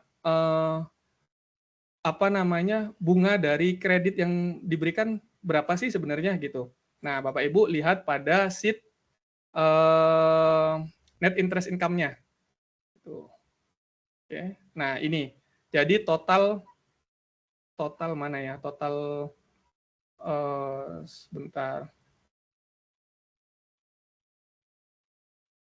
Mana ya? Ini nih, total pendapatan bunga dan syariah. Jadi dari 900 triliun, mereka cuma dapat 135 ya, nggak nyampe 200 triliun lah dari bunganya. Gitu. Nah, ini berkaitan dengan finance ya teman-teman ya. Jadi teman-teman tuh bisa lihat sih, bisa lihat baik historikalnya ataupun forecast-nya nantinya gitu. Oke, sebentar Bapak Ibu. Oke. Andika. Ya, silakan Pak. Pak Arif ya. Kok bisa screen-nya cuma demo platform aja ya? Apa saya aja ya? Kenapa Pak? Sorry Pak. Yang saya lihatin di screen-nya cuma demo platform aja. Iya. Memang kita sampai di situ, Pak. Masih di situ ya? Masih di demo platform. Oh, enggak, Pak. Sudah berubah sih, Pak. Sudah berubah ke ini, kita masuk ke platformnya, Pak. Oh gitu ya? Iya. Berarti screen saya aja ya? Oh, oke, siap, Pak. Nanti memang ada rekamannya sih. Nanti ada rekamannya kok, Pak. Oke, Pak. Oke. Oh, silakan, okay. Pak. Pak Dika. Iya, silakan, Pak. Iya, Pak. Ini yang tertampil di share screen sih PowerPoint yang halaman 19, Pak. Oh, oke. Oh, oke, Pak. Sorry, Pak. Berarti saya ada kesalahan nih, Pak. Sebentar, Pak.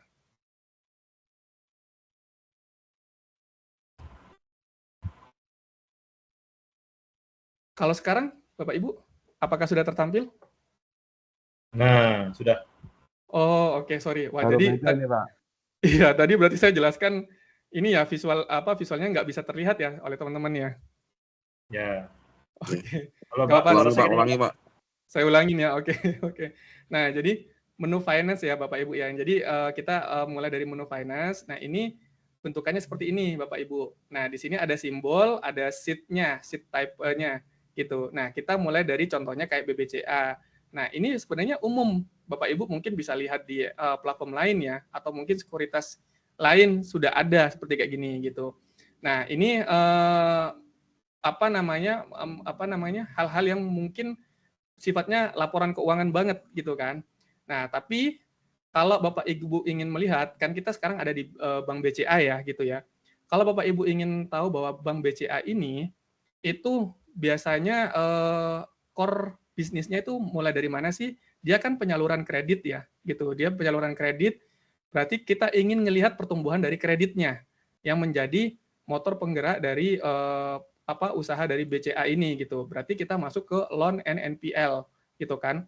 Artinya kredit dan kredit macetnya gitu. Nah, kita coba klik.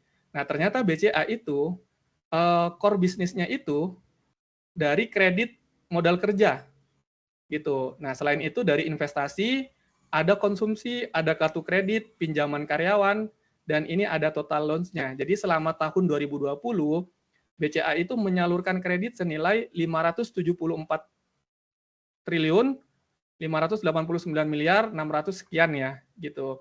Nah, kalaupun kita ingin membaca data lain gitu berkaitan dengan kontribusi kreditnya. Jadi mana sih porsi kredit terbesar yang dimiliki oleh BCA penyumbang terhadap emitennya? Nah, ternyata 48,1% di tahun 2020 modal kerja itu atau kredit modal kerja itu menyumbang cukup tinggi, hampir mendekati 50% gitu. Nah, terus disusul dengan kredit investasi dan sekian-sekian ya selanjutnya. Nah, hal-hal seperti ini tuh penting Bapak Ibu. Kalau kita bisa membedakan segmentasi dari setiap emiten, ketika dalam keadaan tertentu, contohnya suku bunga naik, gitu kan? Bapak Ibu langsung punya gambaran, bank apa nih yang bakal terpukul nih, gitu kan? Jadi Bapak Ibu langsung bisa lihat di sini, gitu. Jadi dengan bantuan tools ini Bapak Ibu bisa melihat bank apa nih yang bakal terpukul. Wah, kalau suku bunga naik, yang paling terpukul duluan pasti segmentasi mikro. Nah, mikro apa nih? Biasanya apa? BRI. Yang paling terkenal lah. BRI ya, kita contohkan aja. Nah, BRI itu mikronya, kalau kita lihat kontribusi penyaluran kreditnya atau mikro loan-nya itu 40% di tahun 2020. Nah, ini trennya terus naik ya Bapak Ibu. Artinya memang segmentasi untuk mikro, BRI itu paling gede ambil porsinya. Nah, ini bank tersebut itu sangat rentan, terutama kalau terjadi gejolak ekonomi, seperti perlambatan daya beli masyarakat, itu bakal langsung memukul nih, gitu. Nah, ini pentingnya untuk Bapak Ibu bisa melihat trennya di platform finansial atau di fitur finansial. Sampai di sini ada yang mau ditanyakan nggak sebelum kita melangkah ke fitur yang lain?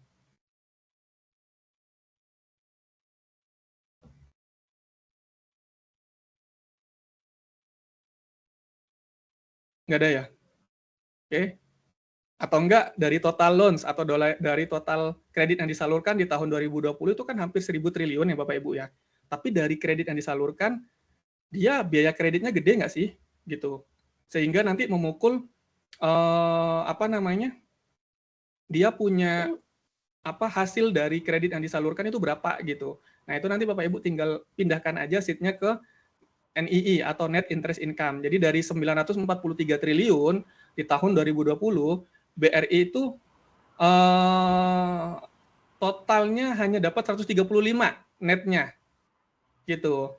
135 triliun gitu. Nah, tapi tanpa belum dikurangi dengan biaya-biaya lain-lain ya Bapak Ibu ya. Gitu. Nah, seperti itu sih. Oke, ada yang open mic nih? Ada yang mau nanya?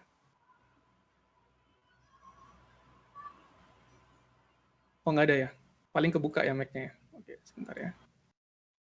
Oke, nah kalau tidak ada yang bertanya, kita lanjut kepada fitur valuasi. Nah, fitur valuation ini bentukannya seperti ini Bapak Ibu. Bentar. Kita contohkan BBRI. Ya. Oke, nah jadi metode valuasi yang kita hitung itu berdasarkan DCF ya Bapak Ibu ya. Jadi kalau perbankan itu kan selalu menggunakan ini ya Bapak Ibu ya, menggunakan penyalurannya itu menggunakan dividen gitu. Jadi mereka biasanya dividennya di atas 50%. Nah, makanya metode evaluasinya walaupun kita menggunakan DCF untuk perbankan itu berbeda dengan sektor yang lain. Nah, di perbankan ini kita ada yang namanya dividend discount model atau DDM sama nilai wajarnya kita tentukan dari Gordon model. Ini induk dari sebuah valuasi gitu. Nah, kalau untuk sektor lainnya aman sih. Sektor lainnya aman, kita pakainya lebih ke DDM ya.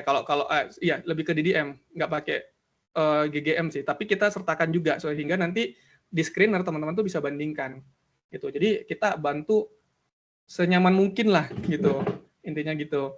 Nah, kita lihat untuk Bank Rakyat Indonesia untuk secara DDM intrinsic value-nya itu di 5.900. Jadi nggak pernah berubah. Masih di 5.900-an nilai wajarnya gitu. Walaupun memang ada penurunan kredit yang diberikan dan ada penurunan dari labanya nantinya.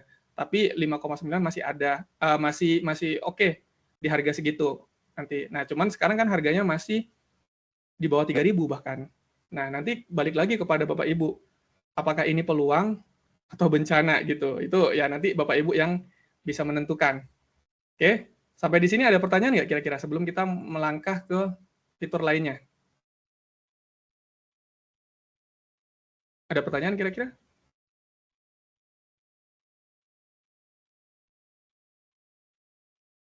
Oke. Baik, kalau nggak ada pertanyaan, kita lanjut kepada fitur screener. Nah, fitur screener bentukannya seperti ini, Bapak Ibu. Nah, yang unik dari si fitur screener ini, Bapak Ibu tuh bisa men-screenerkan bukan cuma sesama sektornya. Bukan cuma sesama sektornya, tapi Bapak Ibu bisa sampai ke subsektornya juga. Bentar. Sepertinya sinyal ya. Tapi nanti kalau semisal ada suara saya nge-lag atau ada PPT yang nge-lag, Bapak Ibu boleh tolong dibantu ya untuk di ini ya. Dikasih tahu sayanya. Oke. Nah, ini tampilannya ya. Jadi Bapak Ibu tuh bisa men-screeningkan bahkan lintas sektor. Jadi nggak cuma sesama sektor, bahkan bisa sampai lintas sektor Bapak Ibu. Nah, bentukannya seperti ini, Bapak Ibu bisa tambah filternya sebanyak mungkin gitu. Tapi ingat, semakin banyak artinya semakin kecil hasil yang didapat. Karena kan harus melewati beberapa filter yang Bapak Ibu tentukan gitu. Nah, sekarang mau coba apa nih? Mau coba apa kira-kira di gambaran Bapak Ibu? Presetnya udah saya saham turn around, Pak. Turn around. Nah, kebetulan gini, Pak Eki. Logiknya seperti apa, Pak? Oke. Nah, jadi sebenarnya gini, kita tuh sudah sediakan template-nya. Nah, jadi template-nya ini teman-teman tuh bisa pakai. Kita sediakan sampai 50. Nah, tapi kalau teman-teman ingin buat sendiri, karena kan kita punya kekayaan data ya. Kita punya kekayaan data, nanti bulan depan kita akan kemasukan data broker summary yang nanti bisa kita olah berdasarkan kalau kita ingin melihat siapa sih yang pegang barang, siapa sih yang masih punya barang, itu nanti saya bantu olahkan. Nah, teman-teman juga bisa nanti pakai itu. Teman-teman juga bisa pakai itu nantinya. Nah, itu nanti di bulan depan kita akan kemasukan data itu. Makin tambah nih kaya datanya, gitu kan. Nah, terus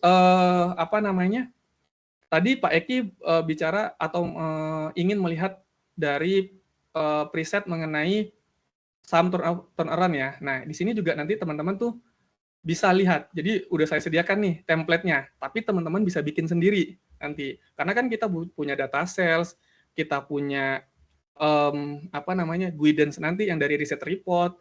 Jadi sangat lengkap lah gitu, sangat lengkap sekali gitu.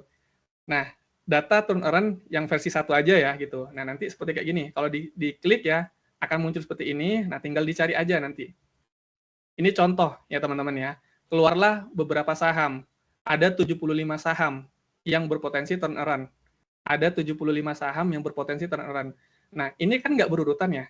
Terus kita punya pemikiran, nggak berurutan nih, bisa ditolong nggak diurutin dari yang mulai terkecil sampai yang terbesar? Gitu, berdasarkan CFO. Ada yang tahu CFO apa nggak? CFO itu cash from operation. Nah, bisa diurutkan. Jadi berdasarkan CFO yang terkecil, jadi tinggal diklik aja atau enggak mungkin dimainkan di sisi ininya. Jadi, sorry.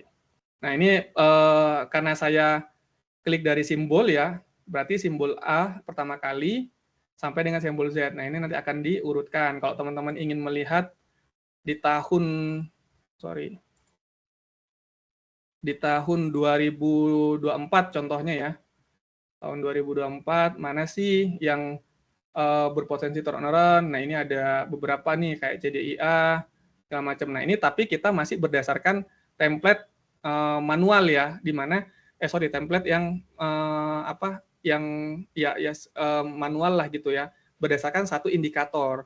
Nah, teman-teman tuh bisa berkreasi sendiri, bisa banyak memasukkan logik di situ. Contohnya saham turnaround itu dimulai dari mana sih? Itu dimulai dari kayak contohnya kalau ternyata contohnya gini deh, kita secara manual aja deh, jangan pakai template ya. Contohnya gini, ini kan banyak ya, contohnya EPS gitu, EPS tahun sebelumnya 2002 berapa ya, 2022 atau 2021 deh, lebih besar daripada tahun 2020 gitu. Jadi kan berarti 2020 kecil, 2021 besar gitu kan. Atau jangan IPS deh, kita mau ubah kayak contohnya laba bersih. Karena kan biasanya orang-orang ngelihat saham turnaround itu dari laba bersih gitu kan. Dari laba bersih. Nah, jadi contohnya laba bersih tahun 2021 lebih besar dari tahun 2020 gitu. Atau yang paling unik deh, yang paling deep gitu. Kalau kita ubah tahun 2020 itu sama dengan jangan sama dengan deh. Tahun 2020 lebih besar dari tahun 2021 gitu kan. Terus kita tambah lagi. Contohnya laba bersih tahun 2022 lebih besar dari tahun 2023 gitu. Nah, artinya ya ini sudah jelas pasti turnaround gitu kan. Dengan satu indikator ini sebenarnya bisa menentukan bahwa saham ini turnaround. Tapi turnaround itu kan sebenarnya berangkat dari yang sesuatu yang minus ke sesuatu yang plus gitu kan. Berarti logiknya jangan kayak gini dong. Logiknya diubah. Berarti gimana nih? Bisa bantu saya nggak kira-kira? Logik yang pas nih. Atau kita mau nyoba dulu ini. Hasilnya seperti apa? Boleh. Hasilnya kayak gini. Saya contohkan. Nah, ini ada 4 saham yang keluar. Jadi ada GGRM, ada Unilever, ada INTP. Sebenarnya ada lebih banyak lagi. Nah, cuman nanti teman-teman ini ya, explore sendiri gitu. Nah, kalau memang ada kendala mau didiskusikan langsung ke fitur Alpahub itu ya gitu teman-teman ya. Nah, tapi tadi saya kepikiran kan turnaround itu kan dari sesuatu yang minus ke sesuatu yang plus gitu kan. Benar nggak kira-kira? Jadi kita carinya laba bersih ya. Sebentar. Net income growth, Pak. Kenapa? Net income ya. Laba bersih ya. Iya, sama Pak, laba bersih net income Pak. Oke. Ada yang mau di ini nggak? Kan tadi kita mau nyari bahwa katakanlah 3 tahun terakhir itu minus. Nah, tiba-tiba di tahun selanjutnya jadi plus. Itu kan ini salah satu indikator untuk turnaround ya Pak ya? Gitu. Nah, gimana nih logiknya nih? Kira-kira mau bantu saya nggak? Masukkan. Saya belajar dulu Pak, silahkan dipraktekkan. Oke, saya pikir mau saling sharing nih. Oke. Logikanya kan begini ya. Jadi tahun 2020 itu gimana ya? Saya jadi lupa juga ya. Sebentar, Bapak Ibu. Jadi kan kita ingin mendeteksi bahwa yang tadinya minus tiba-tiba plus gitu.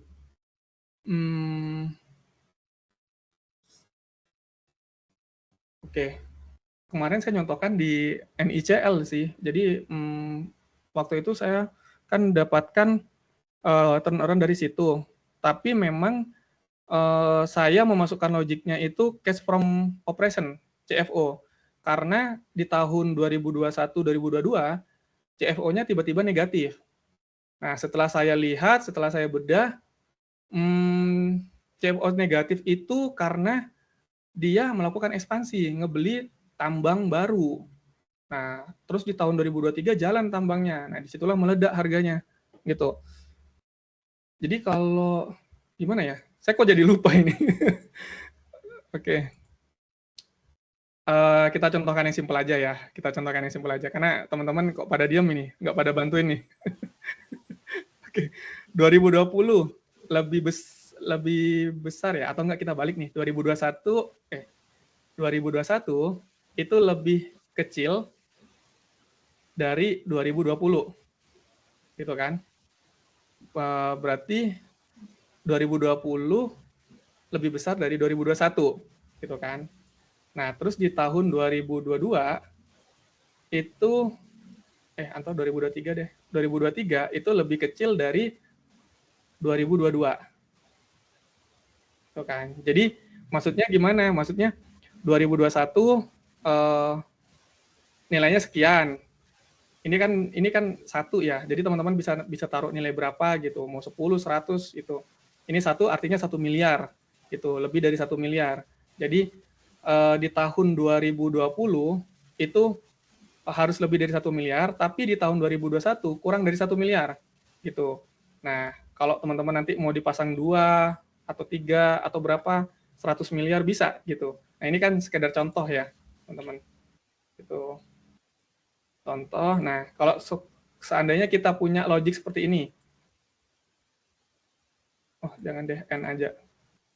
Nah, kita screener, nah ada 5 saham yang keluar. Ada GGRM, ada Unilever, ada INTP. Jadi laba bersih untuk GGRM di tahun 2020 yang sesuai ya, itu lebih besar daripada tahun 2021. Nah, ini artinya ada penurunan laba nih GGRM di tahun 2021 gitu. Nah, penurunan labanya nanti teman-teman cek kenapa sih terjadi penurunan laba. Nah, tiba-tiba kalau ternyata 2022 dia lebih besar, katakanlah 6 triliun labanya dibanding 2021, ini bisa dikategorikan sebagai turn around, gitu kan.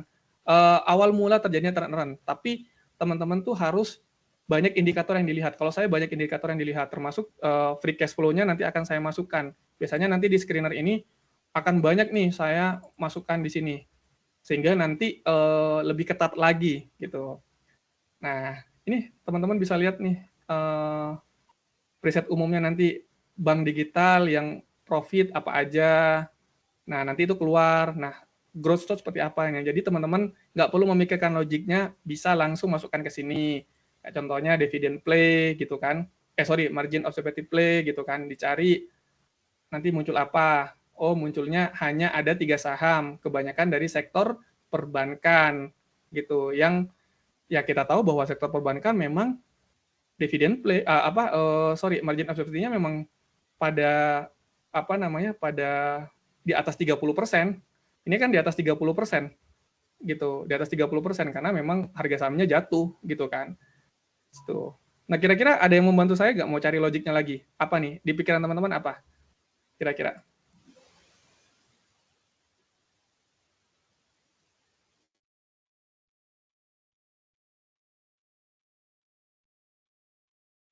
Kalau market cap termasuk nggak, Pak? Market Indikator. cap belum kita masukkan sih, Bu. Gitu. Tapi kalau memang itu penting buat teman-teman, nanti saya masukkan. Karena market cap itu cuma dari harga saham dikalikan dengan harga saat ini dikalikan dengan jumlah saham beredarnya. Kita punya data jumlah saham beredar kok. Nih,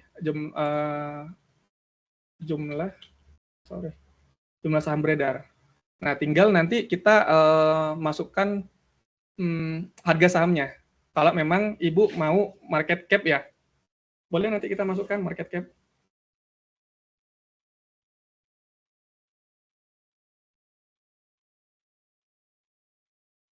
Ke depan nanti akan kaya sih datanya, nggak cuman tentang fundamental ya, nanti juga berkaitan dengan data kepemilikan juga. Nanti kita akan search juga di dalam situ, sehingga nanti bisa menjadi senjata yang mungkin cukup powerful ya bagi teman-teman sekalian ya gitu.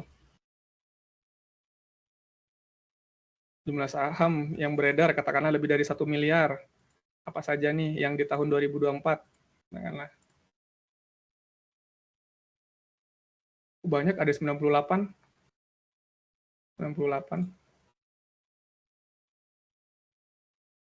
Nah, di sini Bapak Ibu, di screener ini tidak hanya berhenti di sini. Bapak Ibu tuh bisa bandingkan gitu. Bapak Ibu bisa bandingkan atau yang kita sebut itu adalah fitur compare. Fitur compare ya. Jadi kita bisa bandingkan nantinya. Contohnya kita bisa bandingkan kalau lebih enak sebenarnya satu sektor gitu. Karena kalau dibandingkan beda sektor bisa-bisa aja. Cuman kan ada beberapa nama akun nanti yang tidak muncul di sana Bapak Ibu. Karena kan kita tahu bahasa apa namanya? Laporan keuangan itu nama akunnya kan berbeda-beda. Walaupun memang template-nya udah disediakan sama bursa, tapi kan bahasanya beda-beda. Nah, kalau saya sarankan kalau Bapak Ibu mau meng-compare, compare-lah yang berdasarkan satu sektornya gitu. Nah, contohnya ya sebentar, kita compare ya. Nah, ini kan ada compare nih. Sebenarnya di tempat tadi juga bisa, di sini juga bisa teman-teman. Nah, katakanlah teman-teman mau compare BBRI dengan BBCA, BBTN, BMRI, apalagi BNGA contohnya, atau berapa ya, maksimal 5 ya Bapak Ibu ya, gitu. Karena tahun 2024, nah ini, jadi misal ingin lihat nih, kas terbesar siapa sih, gitu, di antara 5 bank himbara ini, di luar BNGA ya, gitu. Yang terbesar itu kasnya Bank Mandiri, gitu. Kasnya Bank Mandiri paling besar gitu kan. Kalau kasnya besar kan Dividend Hunter nih paling suka nih, karena kas yang gemuk ini biasanya sebuah emiten tuh bisa membagikan dividennya lebih besar gitu. Nah itu, nah jadi bisa dibandingkan gitu. Kalau teman-teman mau lihat laba bersihnya yang paling tertinggi itu ada di BRI justru 60 triliun berbanding dengan apa nih tadi BBCA ya 54 triliun. Masih BRI yang tertinggi. Sorry. Masih BRI. Nah, ini. Jadi kita juga ada fitur compare gitu ya. Sama di satu apa namanya? Di satu fitur di screener ya. Jadi teman-teman juga bisa men-screenerkan contohnya seperti ini. Katakanlah gini, sesama sektor perbankan katakanlah. Jadi kita ada 11 sektor nih. Teman-teman tuh bisa kerucutkan sih kalau memang teman-teman mau lihat cuman sektor perbankan. Mana nih perbankan nih? Mana ya perbankannya? Kok nggak kelihatan? Oh ini nih keuangan. Tuh, dalam hal ini bank katakanlah. Karena kan subsektor keuangan tuh ada asuransi, ada jasa pembiayaan, ada bank, ada jasa investasi. Gitu. Nah, contohnya kita ingin melihat kas terbesar. Kas ya. Mana kasnya? Tuh, kok nggak keluar?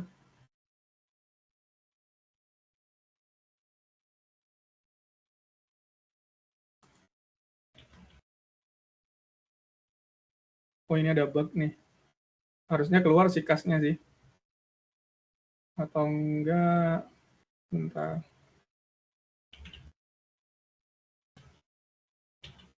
Atau total aset ya.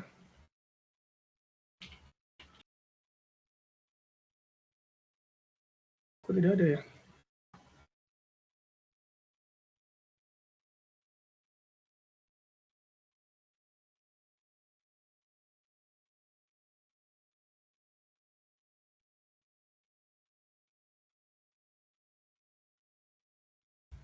Oke, kita coba dengan sektor infrastruktur ya, Bapak Ibu. Nah, terus tahun 2024, di tahun 2024, kita lihat kas terbesarnya yang lebih dari 1 miliar, siapa aja sih di sektor infrastruktur. Nah, ada 5, itu ada Excel, ada ISAT, KBLV. Nah, contohnya kita ingin meng-compare nih, kita tinggal klik atau kita centang, ini maksimal 5, lalu kita compare. Nah, nanti keluarlah seperti ini ya Bapak Ibu ya. Bentar. Nah, ini keluar. Oke. Cukup menarik Bapak Ibu untuk fitur fitur screener. Nah, dari fitur screener ini ada yang mau ditanyakan nggak kira-kira? Nanti explore sendiri sih bisa Bapak Ibu. Dan kita juga nanti akan ada pertemuan kok setiap bulannya, termasuk membahas mengenai fitur-fitur yang kita miliki juga gitu. Nah, karena kita untuk menghemat waktu juga ya Bapak Ibu ya, jadi nggak bisa kita ke Uber waktu juga, ini udah 8:30 gitu, hampir 2 jam, jadi kita melangkah ke fitur selanjutnya, yaitu fitur report gitu kan. Nah, fitur report itu nanti bentukannya kan seperti ini Bapak Ibu. Nah, kalau Bapak Ibu diklik semua, itu nanti akan muncul gitu kan.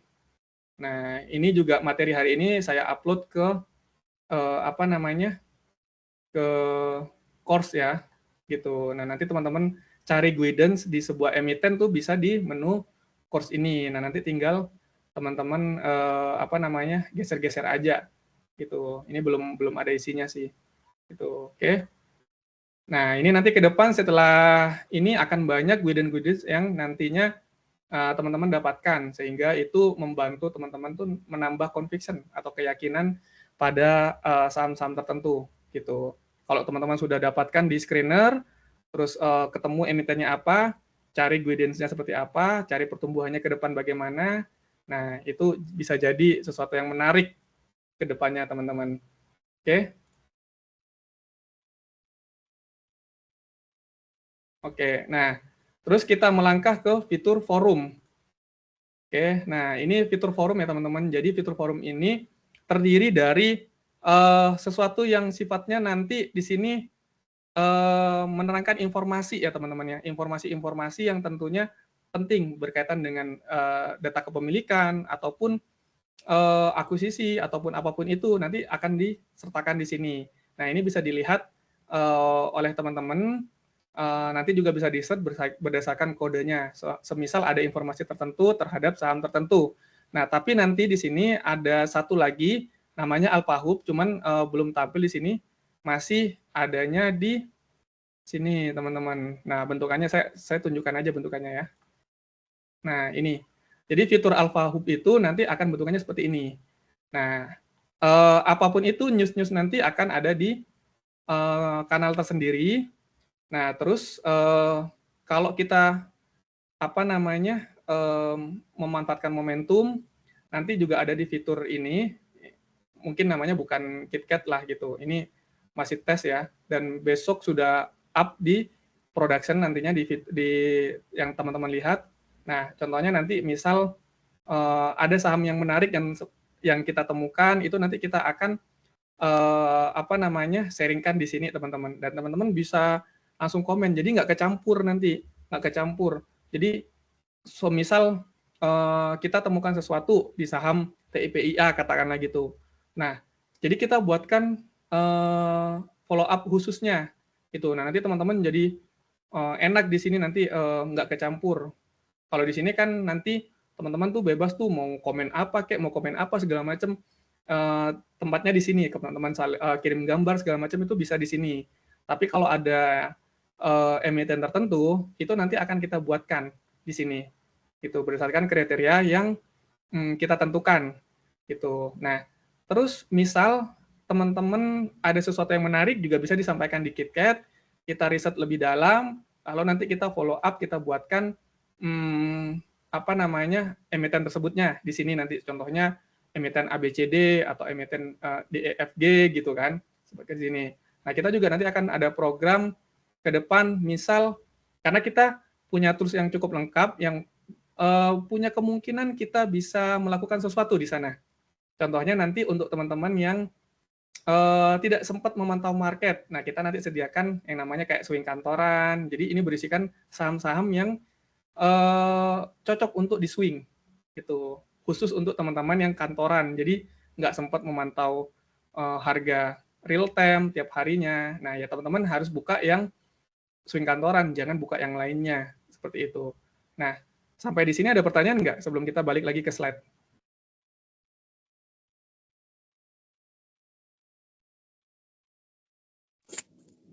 Pak Dika, saya udah ketinggalan 1 jam tadi mulainya. Oh iya, Bu. Tapi nggak apa-apa, ada recordnya Bu, nanti Bu. ada recordnya. Oh, ya, Iya. nanti dikirim ya, Pak. Oke, ya. Kita juga nanti akan upload di YouTube kok, Bu, gitu. Jadi kita juga ada media TikTok, Instagram, dan YouTube-nya nanti, gitu. Nah, itu juga teman-teman bisa lihat di Tentang Kami ya, atau About Us di fitur ya, di platform, gitu. Oke, kita lanjut nih, karena kita kubur waktu nih ya. Kita masuk ke selanjutnya. Sebentar, saya kembali lagi ke PPT nih.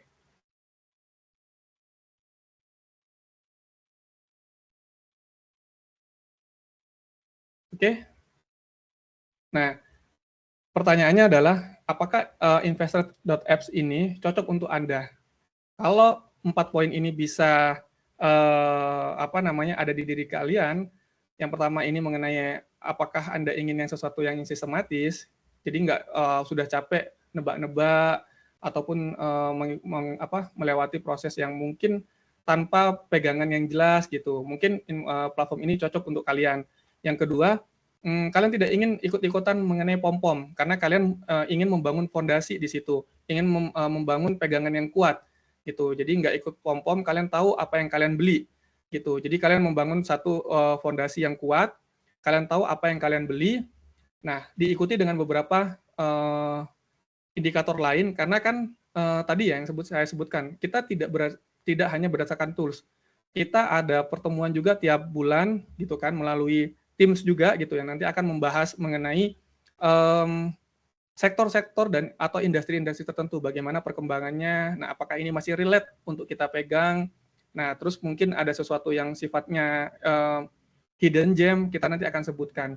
Fitur-fiturnya lengkap gitu dan cukup membantu menjadi senjata ya buat teman-teman sekalian supaya tidak terpengaruh lagi dengan pom-pom. Kalian tahu apa yang kalian beli gitu. Kalian tahu jeroannya segala macam. Jadi nggak mudah goyah lah gitu ya. Gitu. Nah, terus yang ketiga ini kalau kalian sibuk ya teman-teman ya, kalau kalian sibuk dan ingin sesuatu yang efisien, mungkin ini adalah jawaban yang kalian cari selama ini. Terus untuk teman-teman yang ingin naik level gitu kan, nah tadi saya lupa ya mendemokan mengenai valuasi skor dan quality score, valuasi score, dan commodore score gitu. Jadi itu kan metode analisis yang biasa digunakan oleh institusi-institusi besar ya gitu kan, investor institusi gitu. Nah, itu bisa kalian screenerkan juga karena kita sudah hitungkan di sana, kita jadikan screener di sana, datanya lengkap dan kalian bisa screenerkan gitu. Nah, terus next ya. Jadi saya nggak bilang bahwa platform ini cocok untuk semuanya, tapi kalau untuk teman-teman yang investor, ini rumah kalian.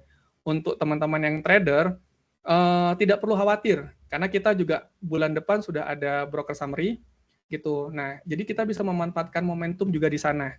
Gitu. Kita punya fondasi yang kuat, kita tahu nilai wajarnya, kita tahu saham ini bukan saham busuk, gitu. Nah, kita tinggal cari momentumnya. Kita nanti juga ada follow up tiap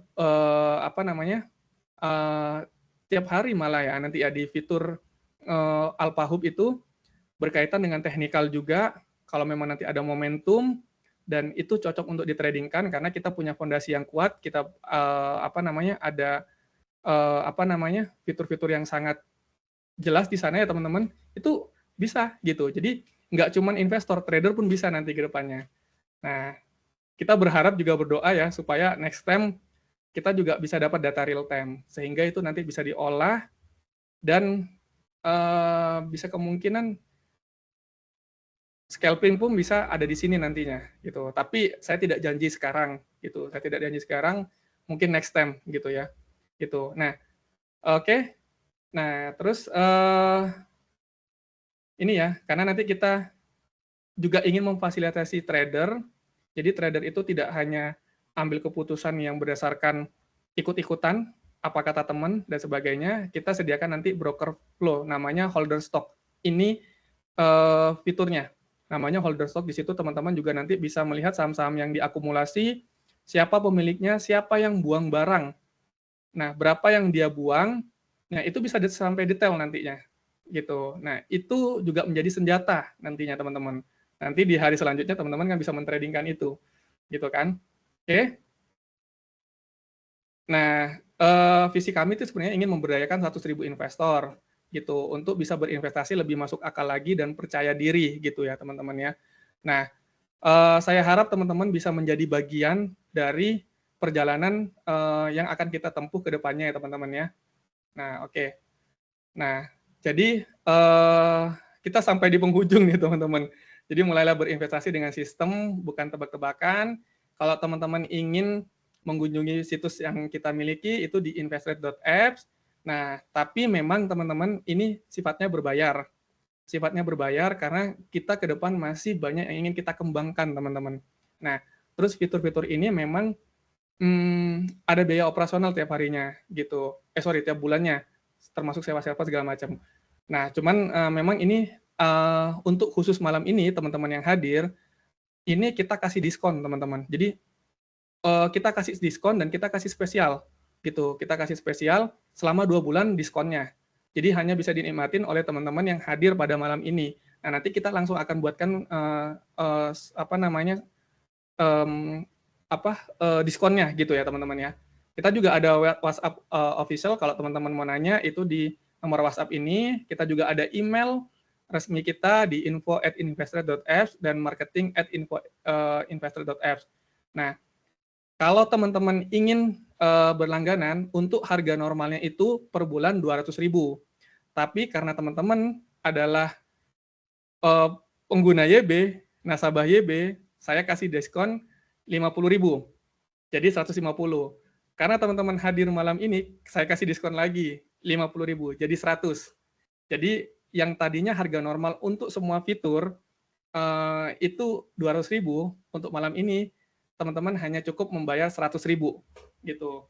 Nah, kalau teman-teman tertarik, ini bukan paksaan ya teman-teman ya, karena memang sifatnya eksklusif gitu dan tidak saya tidak memaksa gitu. Kalau memang teman-teman ingin jadi bagian dari perjalanan investasi yang kita kembangkan, nah teman-teman bisa berlangganan. Nah, jadi saya minta tolong ini ya, mungkin teman-teman di sini sudah tergabung di grup nggak kira-kira? Kalau memang tergabung, ini saya akan kirim cara untuk mendaftar Investrate-nya gitu. Nah, tapi sebelum mendaftar teman-teman, sebentar. Ini ada ini nggak? Bisa kirim ke grup nggak ya kira-kira ya? Sebentar ya. Teman-teman butuh tutorial nggak untuk ini? Sebentar.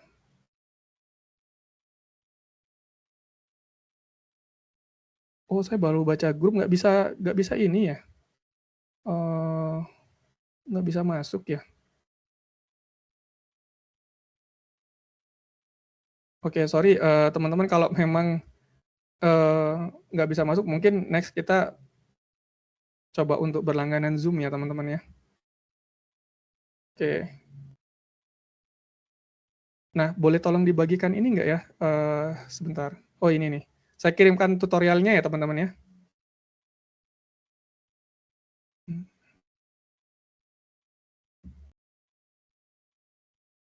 Nih, sebentar, saya kirim tutorial dulu.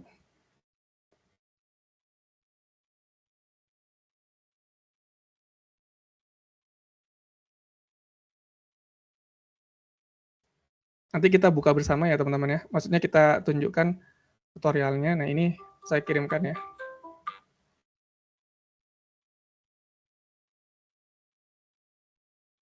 Oh iya, sorry. Akun WhatsApp saya dibatasi ya, karena ini ya.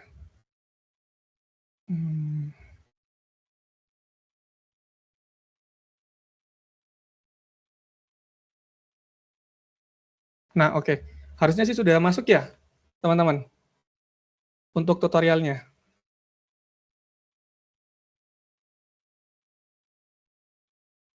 Masuk, Pak. Oke.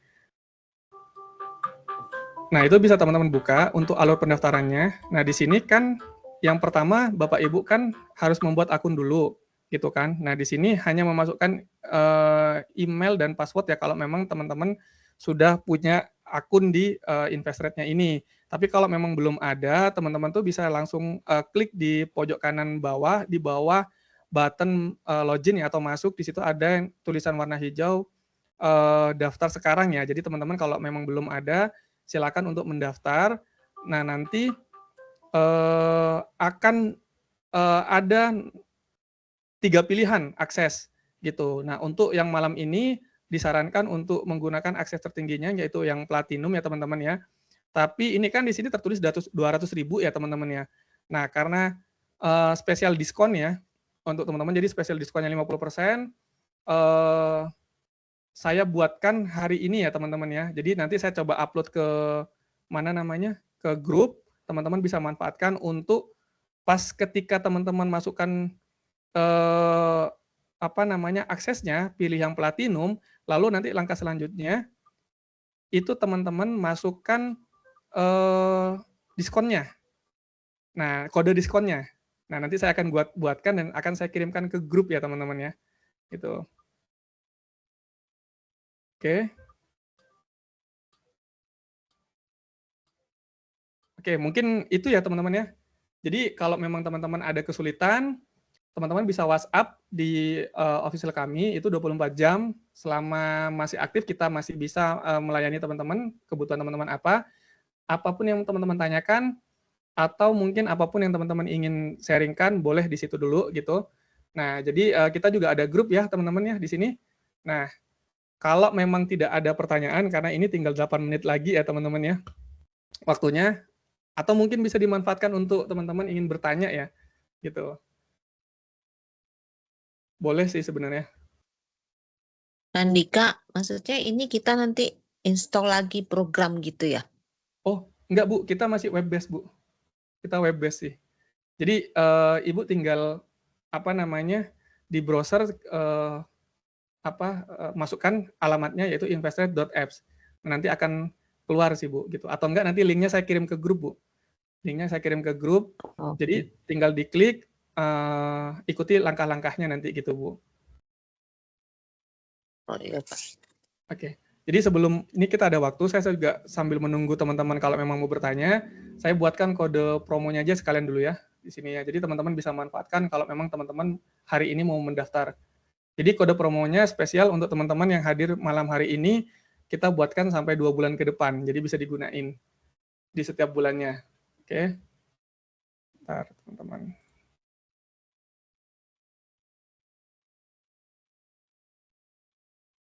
Kalau mau bertanya boleh sih teman-teman. Ini sambil lalu saya buatkan ininya ya, kode promonya, supaya bisa dimanfaatkan sama teman-teman untuk mendapatkan promo spesial dari kami.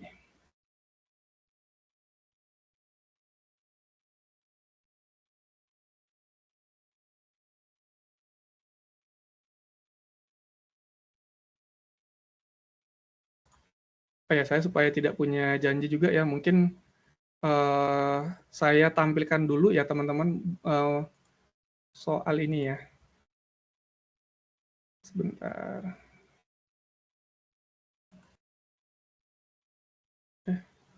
Saya mau tampilkan mengenai metode analisis untuk institusi, di mana mereka biasanya menggunakan skor ya dalam pemilihan sahamnya. Nah, ini kebetulan di Investor juga kita udah buatkan ya teman-teman ya. Nah, sebentar. Oke.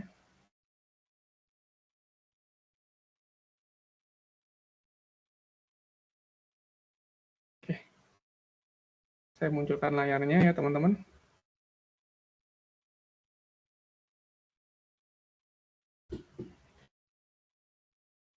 Oke, sudah muncul ya. Nah, jadi kita masuk lagi ke screener. Nah, kalau teman-teman ingin melihat kualitas bisnis ya, atau quality score yang paling bagus apa sih gitu. Nah, ini total quality score ya, katakanlah yang lebih dari 10. Gitu. Jadi 10 ini bukan, jadi ada yang satuannya miliar, ada yang satuannya bukan miliaran ya teman-teman ya, karena kan skor ini kan cuman 1 sampai 100 ya teman-teman ya. Kalau teman-teman taruh 10 berarti teman-teman nyari kalau ini indikator yang teman-teman bisa masukkan ya, operatornya katakanlah lebih dari 10.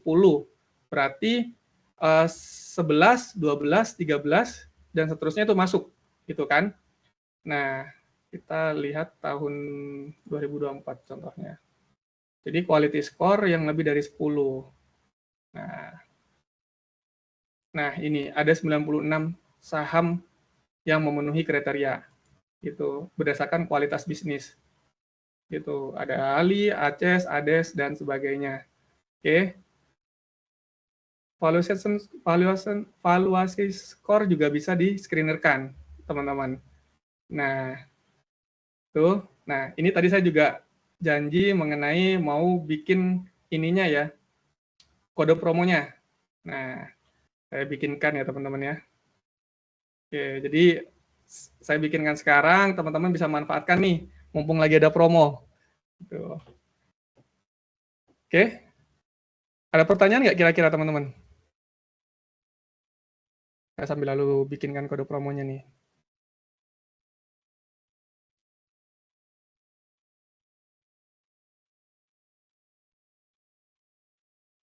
Oke. Pak Andika. Iya, Pak, silakan. Pak, berarti di investor nanti apakah akan ada kayak rekomendasi saham? Ada, Pak. Harian yang kita punya di Telegram itu. Ada, Pak. Nanti jadi kita kan tujuannya nanti move ya, Pak ya, dari Telegram ke platform investor ini, Pak. Nah, jadi platform investor ini sebenarnya apa namanya? Kita akan gunakan nanti ke depannya, Pak. Gitu. Nah, kalau berkaitan dengan beberapa akses, kalau memang tidak ingin akses yang tertinggi, tier yang tertinggi, nanti bisa gunakan akses yang terendah gitu. Nah, nanti Bapak Ibu tuh bisa ada pilihannya. Nah, nanti bisa ditentukan yang mana. Ada beberapa akses yang dia bisa langsung direct ke forum. Dalam hal ini Alpahub juga ada di dalam forum itu.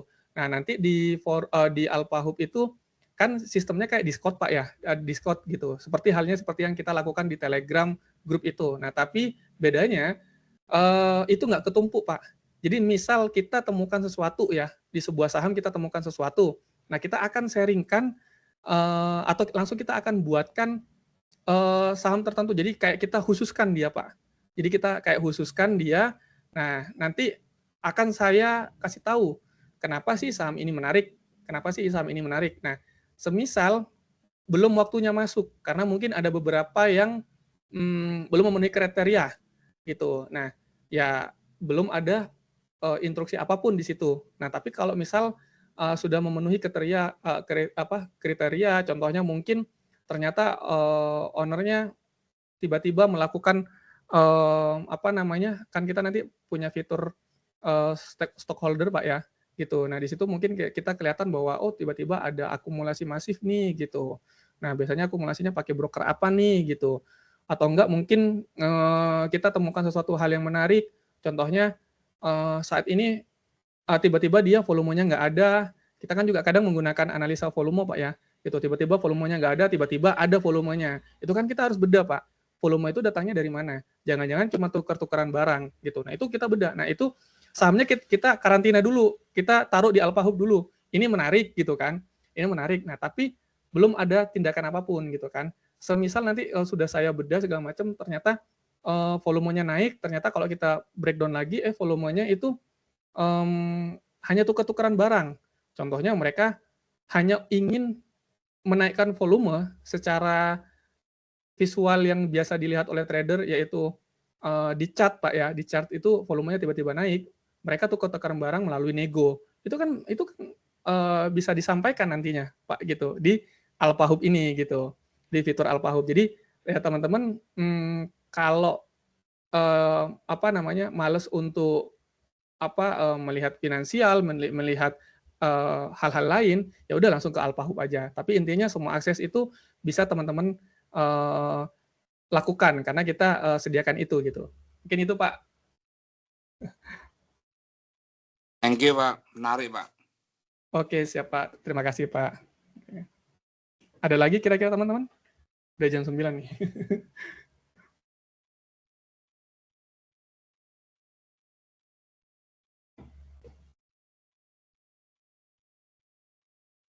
Kita sebenarnya membangun investor ini tujuannya supaya lebih rasional aja ya teman-teman ya. Sebenarnya untung rugi itu balik lagi kepada keadaan marketnya ya, karena memang kita tidak terlepas dari adanya resiko market.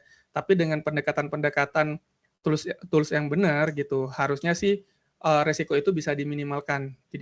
Jadi tujuan kita tuh seperti itu ya teman-teman ya. Kalau teman-teman punya hal-hal lain, mungkin tools ini bisa menjadi pelengkap gitu. Jadi makin gacor lah ibaratnya gitu. Jadi bukan satu-satunya cara sih sebenarnya tools ini, masih banyak cara sebenarnya. Cuman kalau itu digabungkan dengan hal-hal lain, ya makin gacor lah teman-teman gitu. Paling itu ya teman-teman.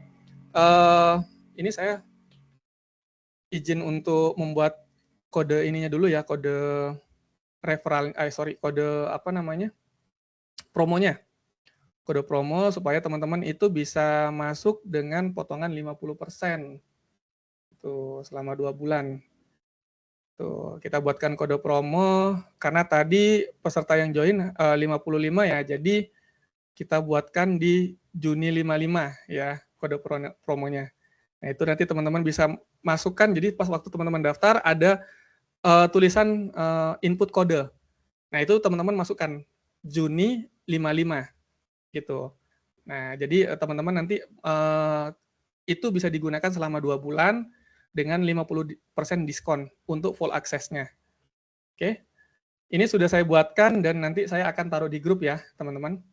Kiranya ada pertanyaan lain nggak kira-kira teman-teman sebelum kita akhirin?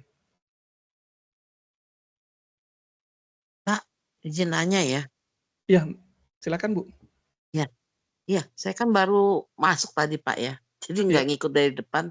Tapi mungkin sudah pernah dibahas atau belum, saya akan bertanya lagi ya. Boleh, silakan. Pak, bisa nggak? Karena kita kan nggak semuanya paham financial indikator sama financial term ya. Untuk screening saham. Bapak mungkin ada nggak Pak kemungkinan dari Bapak punya apps ini mungkin ada item untuk screening itu, oh standar itu mungkin yang A nih untuk screening yang yang market cap berapa gitu loh. Ini yang muncul langsung screeningnya. Nanti kan kita tinggal tambah detail-detailnya lagi, tinggal diedit gitu loh Pak. Oke. Untuk lebih dalamnya. Oke, baik Itu. Bu. Tapi at least kita tahu dulu, oh standar yang benar tuh indikatornya ini loh untuk screening gitu. Kayak Bapak tadi kan bisa lihat, oh itu laba bersih ya 1M gitu kan. Nah Iya. nanti kan kalau kita 1M nggak keluar screeningnya, oh kita mau cari yang lebih gede lagi gitu kan. Kita kan nanti ini ternyata screeningnya itu laba bersih, oke kita tinggal ubah angkanya aja. Mungkin nanti kita akan tambah lagi PBV atau segala macamnya itu kalau kita yang paham gitu loh. Betul. Tapi paling nggak ada standarnya dulu Pak buat kita yang buta-buta financial term gitu loh. Iya, baik Bu. Jadi sebenarnya gini Bu, kita kan baginya menjadi 2 Bu ya. Sesuatu yang memang teman-teman mungkin belum paham. Nah, jadi untuk itu mungkin nanti akan saya buatkan setiap kali pertemuan mungkin di sebulan 2 kali ya. Di 2 minggu pertama, jadi sebulan kan ada 4 minggu ya, 2 minggu pertama dan 2 minggu terakhir. Nah, ini khusus untuk membahas mengenai data yang kita milikin. Jadi kita khusus membahas mengenai screener. Nah, tujuannya untuk apa? Untuk teman-teman tahu tentang data-data apa yang kita milikin, sehingga teman-teman memungkinkan untuk men-screeningkan itu. Jadi contohnya kayak tadi kan ada beberapa data mengenai kas, ada data mengenai revenue, ada data mengenai mungkin kalau dari sektor tambang kita juga ada data unik ya, kayak contohnya data pengupasan lapisan tanahnya. Itu juga bisa nanti kita bandingkan. Selama datanya ada, itu bisa kita bandingkan atau kita screeningkan juga bisa. Nah, tapi hal-hal seperti itu kan mungkin teman-teman yang baru-baru tidak tahu. Nah, makanya itu nanti kita akan bikin setiap pertemuan 2 minggu sekali selama 2 bulan ke depan. Itu untuk fokus membahas mengenai data yang kita milikin, sehingga teman-teman itu bisa ibaratnya mengembangkan sendiri nantinya gitu. Nah, tapi sebenarnya gini Bu, kita sebenarnya tadi sempat mungkin belum saya sempat terangkan ya, bahwa di sana nanti ada namanya sinkronisasi data. Nah, kalau diklik itu nanti akan muncul, oh data yang kita miliki mengenai apa aja sih, ada listnya. Atau mungkin kalau memang nanti belum ada, saya nanti minta untuk programmer untuk bikin itu, sehingga nanti menjadi panduan. kalau misal ada data baru mengenai contohnya nama akun apa namanya, average selling price atau ASP. ASP kan juga penting ya, terutama kalau kayak industri semen atau industri batu bara, ASP itu kan penting kan. Itu salah satu indikator yang kadang juga kalau misalnya lagi ada komoditi booming ya teman-teman ya, ada komoditi booming, biasanya saya gunakan ASP. Karena itu bisa menjadi salah satu trigger untuk kita menemukan saham turnaround juga gitu. Nah ASP itu penting, nah tapi kan teman-teman nggak tahu itu kan gitu. Nah sebenarnya nanti mungkin saya akan munculkan listnya aja ya, kalau seumpama sektor perbankan, jadi itu data apa aja sih yang ada gitu. Nah kalau nanti sektor transportasi, data apa aja sih yang ada, sehingga nanti itu jadi petunjuk teman-teman untuk lebih mandiri atau mau melakukan secara mandiri, itu bisa nanti gitu. Mungkin itu kali Bu ya, bisa menjawab nggak kira-kira Bu? Nah, iya Pak, maksudnya begitu Pak. Soalnya kita kan nggak ngerti indikator ya. Saya cuma tahu kalau perbankan itu DER-nya lebih tinggi gitu kan dibanding dengan perusahaan koperasi biasa. Itu aja. Tapi kalau misalnya, oh indikatornya khusus pertambangan tuh apa untuk screening mereka gitu. Nah itu kita kan nggak paham ya. Mereka harus, ya apa yang kita harus lihat dari LK mereka gitu. Oke, siap Bu. Ya kira-kira yang tadi Bapak udah, ya yang Bapak tadi ngomong itu ya sudah. Ya itu maksud saya seperti itu Pak. Jadi buat Oke, kita yang siap. buta-buta itu ya bisa lebih paham. Thank Oke, you ya siap. Pak. Iya, sama-sama Bu. Dan kita juga nanti jangan lupa ada pertemuan setiap bulan ya, Bapak Ibu. Itu juga membahas mengenai report, riset report. Nah, pasti di dalamnya juga nanti akan saya bahas mengenai sektor tersebut gitu. Contohnya kalau misal kita kebagian di bulan ini sektor perbankan. Nah, hal-hal apa saja sebenarnya yang harus dilihat dari perbankan. Contohnya mungkin kredit macetnya, itu kan berkaitan dengan NPL ya, apakah NPL itu akan naik atau tidak gitu. Nah, ataupun nanti berkaitan dengan kredit cost-nya, atau berkaitan dengan pencadangannya, itu kan penting juga ya Bapak Ibu. Nah, itu bisa diskriminasikan. Nah, itu nanti juga ada di pembahasan yang pasti itu ada di pembahasan setiap bulannya, di akhir bulan biasanya. Tuh. Nanti tinggal di-explore sebenarnya sih Bapak Ibu, tinggal kalau sudah mengikuti banyak hal, sebenarnya tinggal di-explore. Tapi kita juga terbuka sebenarnya, seandainya Bapak Ibu punya ide sesuatu, atau Bapak Ibu ada mau sharing sesuatu, terbuka kita sebenarnya sih, gitu. Mungkin itu. Ini sudah lewat 8 menit nih, 10 menit nih. Ada yang mau ditanyakan lagi kira-kira? Saya kasih satu kesempatan lagi untuk penanya satu. Nah, dan juga saya sampaikan ke teman-teman, untuk kode promonya saya kirim di grup ya, teman-teman. Gitu. Mohon untuk kalau bisa sih jangan disebar di luar grup ya, teman-teman ya, karena kan itu dibikin sampai 2 bulan. Nah, ini khusus untuk teman-teman yang sudah meluangkan waktunya, mau belajar bersama, dan mau melihat tentang perkembangan dari platform yang kita punya, gitu ya. Oke. 1 menit lagi, teman-teman. Sampai jam 21:10 nih. Kira-kira ada yang mau ditanyakan?